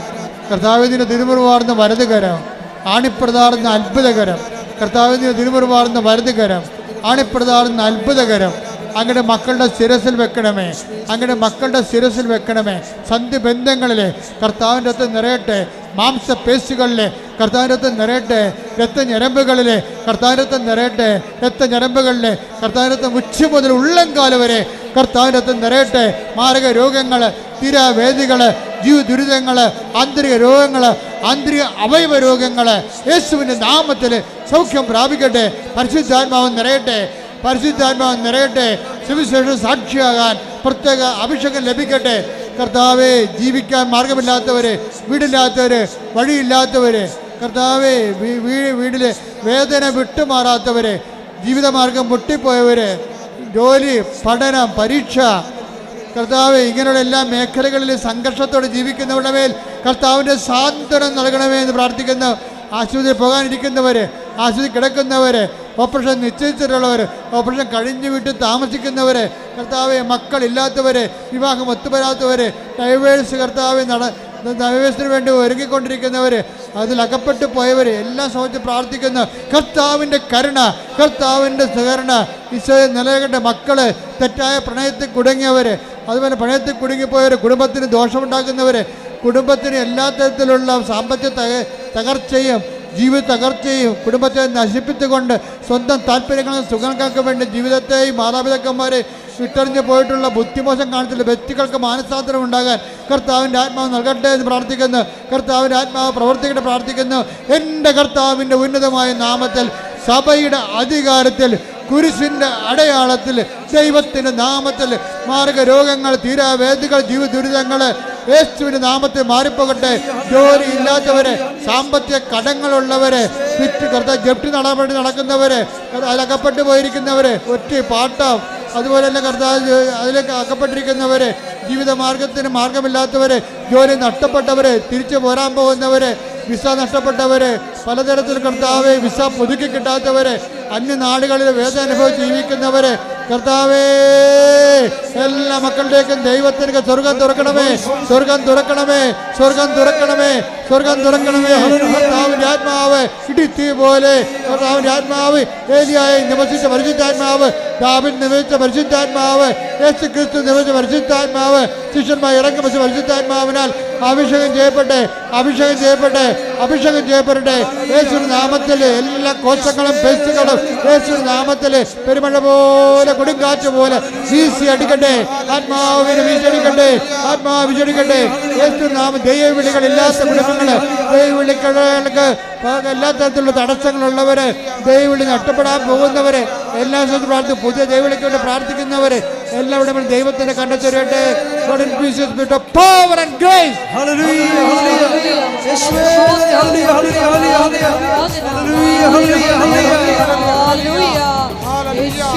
മൗനമായി പ്രാർത്ഥിക്കുക. ഉടമ്പടി എടുത്ത വിഷയത്തിന്മേലും പുതുക്കാൻ പോകുന്ന വിഷയത്തിന് മേലും മൗനമായി പ്രാർത്ഥിക്കുക.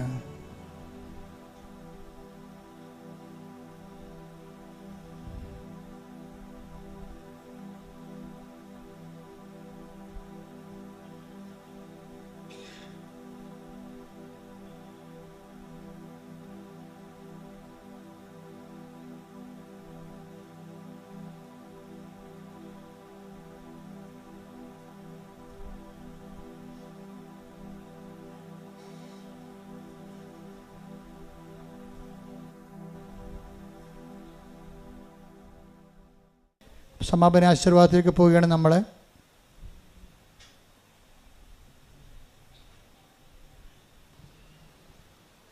ഒരിക്കൽ കൂടി മരിയൻ ഉടമ്പടിയിൽ സമർപ്പിച്ചിരിക്കുന്ന എല്ലാ വിഷയങ്ങളും ദേവമാതാവിൻ്റെ മധ്യസ്ഥയിലെ ദിവ്യകാരുണ്യ സന്നിധിയിൽ സമർപ്പിച്ച് ഒരു നിമിഷം നമുക്ക് മൗനമായിട്ട് പ്രാർത്ഥിക്കാം.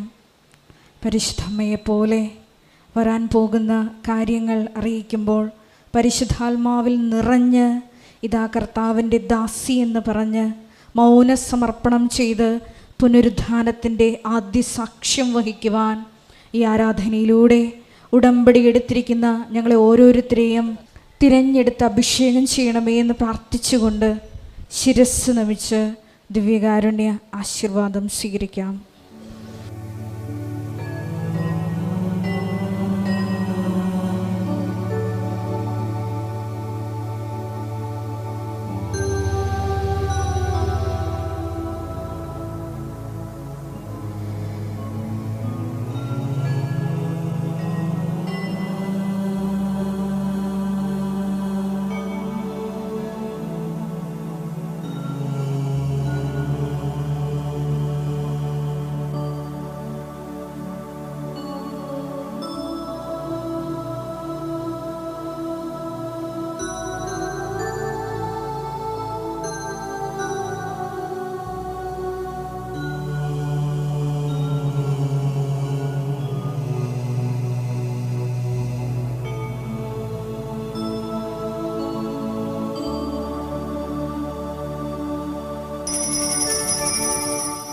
പരിശുദ്ധ പരമ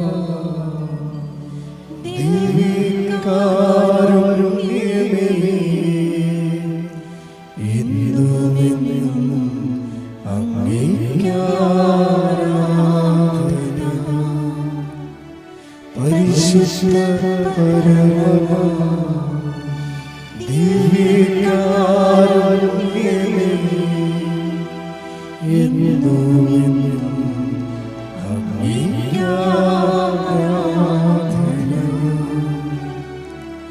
പരിശുദ്ധ പരമ ദിവ്യകാരുണ്യമേ, എന്നുമെന്നും അങ്ങേയ്ക്കാരാധന.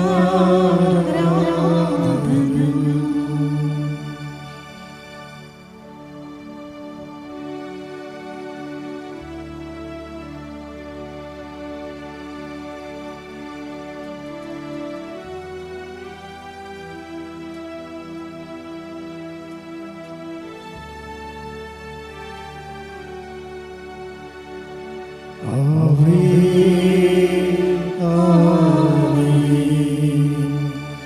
ആവേ മറിയ, ആവേ ആവേ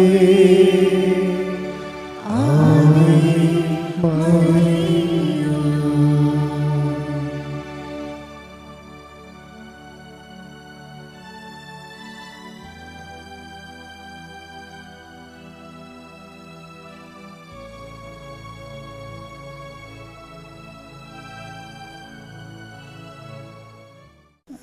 എൻ്റെ പ്രിയപ്പെട്ടവരെ, നമ്മളെല്ലാ ദിവസവും അച്ഛൻ പറയണതാണ് 5:30 മണിയാകുമ്പോൾ അനുദിന അനുഗ്രഹ പ്രാർത്ഥന, അവർ ഡെയിലി ബ്രെഡ് 12 മിനിറ്റ് നേരം നീണ്ടു നിൽക്കുന്ന അന്നത്തെ ആവശ്യത്തിന് വേണ്ടിയുള്ള അന്നന്ന് വേണ്ട ആഹാരം പോലെയുള്ള അനുഗ്രഹ പ്രാർത്ഥനയും ആ 12 മിനിറ്റ് ഒതുങ്ങി നിൽക്കുന്ന 3 കാര്യങ്ങളാണ് നടക്കുന്നത്. ഒന്ന്, പ്രത്യക്ഷീകരണ പ്രാർത്ഥന ചൊല്ലും നമ്മൾ ഒരുമിച്ച്. ഇപ്പോൾ ഒരു ദിവസം 1,00,000 കൂടുതൽ ആൾക്കാരത് പങ്കെടുക്കുന്നുണ്ട്. പക്ഷെ നിങ്ങളത് ഷെയർ ചെയ്യണം മറ്റുള്ളവർക്കെല്ലാം. ഷെയർ ചെയ്യുന്നവരും അതുപോലെ തന്നെ അത് കട്ട് ചെയ്തിടുന്നവരും അനുദിന അനുഗ്രഹ പ്രാർത്ഥന ഡെയിലി ബ്രെഡ് 5 രാവിലെ 5:30 അതിനെ കാണിക്കണം, ആ തമ്പിൽ കാണിക്കണം. അപ്പോൾ അത് കൂടുതൽ ആൾക്കാർ ഇപ്പോൾ സാക്ഷ്യം പറയുന്നുണ്ട്. ഇന്നലെ 3-4 പേര് അനുദിന അനുഗ്രഹ പ്രാർത്ഥനയിൽ പങ്കെടുത്ത് അവർക്ക് കിട്ടിയ ആശ്വാസവും അനുഗ്രഹവും വിടുതലും സാക്ഷ്യമായിട്ട് പറഞ്ഞിട്ടുണ്ട്. അപ്പം നിങ്ങളെ അനുദിന അനുഗ്രഹ പ്രാർത്ഥന രാവിലെ തുടങ്ങുമ്പോൾ തന്നെ നിങ്ങളുടെ നിയോഗങ്ങൾ അതിൻ്റെ അകത്ത് ടൈപ്പ് ചെയ്ത് കയറ്റണം. അന്നത്തെ ആവശ്യം നിങ്ങൾ പറയുക മാത്രമല്ല, അത് ടൈപ്പ് ചെയ്ത് അന്നത്തെ ആവശ്യം പറ്റുമെങ്കിൽ ടൈപ്പ് ചെയ്ത് കൂടി നിങ്ങൾ ആ പ്രാർത്ഥനയുടെ ഭാഗമാക്കണം. പിന്നെ അതുപോലെ തന്നെ വാഹനങ്ങൾ വാങ്ങിച്ചവരും വർക്ക് സൈറ്റ് എടുക്കാൻ പോകുന്നവരും അതുപോലെ തന്നെ കെട്ടിടം പണിയാൻ പോകുന്നവരും ആ പ്രാർത്ഥനാ സമയത്ത് അതിൻ്റെ നിങ്ങൾ ടെസ്റ്റ് സർട്ടിഫിക്കറ്റ് കൊണ്ടുപോകുന്നവർ, പാസ്പോർട്ടിന് ഇൻ്റർവ്യൂ പോകുന്നവർ, അപ്പോൾ അതെല്ലാം പാസ്പോർട്ട് ഉൾപ്പെടെ എടുത്തുകൊണ്ടാണ് രാവിലെയുള്ള പ്രാർത്ഥനയ്ക്ക് പങ്കെടുക്കേണ്ടത്. പറ്റുമെങ്കിൽ നല്ലതായിരുന്നു അങ്ങനെ ചെയ്യണത്. ഗർഭിണികളാണെങ്കിൽ ആ സമയത്ത് ഒരു കൈ മൊബൈലിലും ഒരു കൈ വയറിലും വെക്കണം. മൊബൈൽ പുറത്ത് വെച്ച് സ്വരത്തിൽ കൂടാൻ പറ്റുന്നുണ്ടെങ്കിൽ ഒരു കൈ വയറിലും ഒരു കൈ എവിടെയും രോഗസ്ഥാനത്തും ഒരു കൈ ശിരസിലും വെച്ചാൽ മതി. അപ്പോൾ ആ പ്രാർത്ഥനയുടെ സമയത്ത് അച്ഛൻ കുരിശ് ഉയർത്തത്തില്ലേ, ആ കുരിശ് ഉയർത്തുന്ന സമയത്താണ് ചെയ്യേണ്ടത്. കുരിശ് ഉയർത്തുന്നതിന് മുമ്പുള്ളത് പ്രത്യക്ഷീകരണ പ്രാർത്ഥനയാണ്. അപ്പോൾ അത് ചെയ്യരുത്. പ്രത്യക്ഷീകരണ പ്രാർത്ഥന നിങ്ങളുടെ മൗനമായിട്ട് നിങ്ങളുടെ നിയോഗം സമർപ്പിച്ചാൽ മതി. പക്ഷേ കുരിശ് ഉയർത്തി പ്രാർത്ഥിക്കുമ്പോൾ നിങ്ങളുടെ എവിടെയാണ് ആ സ്പോട്ട്, ഇപ്പോൾ കാർ ഷെഡെങ്കിൽ കാർ ഷെഡ്, വാഹനത്തിൽ നിങ്ങൾ എവിടെയെങ്കിലും പോകുന്ന, അല്ലെങ്കിൽ നിങ്ങളുടെ കല്യാണം, മന്ത്രകോടി, ഇപ്പോൾ കല്യാണമൊക്കെ നടക്കാൻ പോകുന്നവർ മന്ത്രകോടി താലിയൊക്കെ വാങ്ങിച്ച് കാണാം. അപ്പോൾ അത് വെച്ചിട്ട് വേണമെന്ന് പ്രാർത്ഥിക്കേണ്ടത്. അപ്പോൾ അത് നേരത്തെ എടുത്ത് വെക്കണം നിങ്ങൾ, അല്ലാതെ 5:30 ഓടിപ്പിടിച്ച് അത് ചെയ്യരുത്. പക്ഷെ തലേ ദിവസം രാത്രി തന്നെ അതൊക്കെ എടുത്ത് വെച്ച് പ്രാർത്ഥിക്കണം.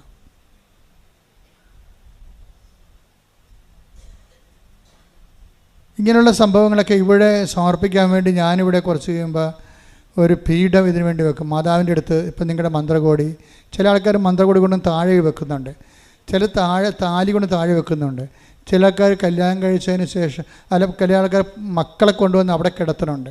അപ്പോൾ അത് കിടത്താനൊക്കെ വേണ്ടി ഒരു സ്ഥലം, മാതാവിൻ്റെ അടുത്ത് മുമ്പിൽ കിടത്താനുള്ള സ്ഥലം ഇവിടെ നിശ്ചയിച്ചിട്ട് നിങ്ങൾക്ക് ഏതെങ്കിലും സമയത്ത് അത് ചെയ്യാനുള്ള അനുവാദം കിട്ടും. അത് മിക്കവാറും കിട്ടാൻ സാധ്യതയുള്ളത് ഇവർ ഊണ് കഴിക്കാൻ പോകുന്ന സമയത്താണ്. സാക്ഷ്യത്തിലുള്ള സിസ്റ്റർ അച്ഛനൊക്കെ പോകത്തില്ലേ. അപ്പോൾ ഒരു 12:30 തൊട്ട് 1 മണി തൊട്ട് 1:30 മണി വരെയൊക്കെ നിങ്ങൾക്ക് കൊണ്ടുവന്ന് സമർപ്പിക്കാൻ പറ്റും.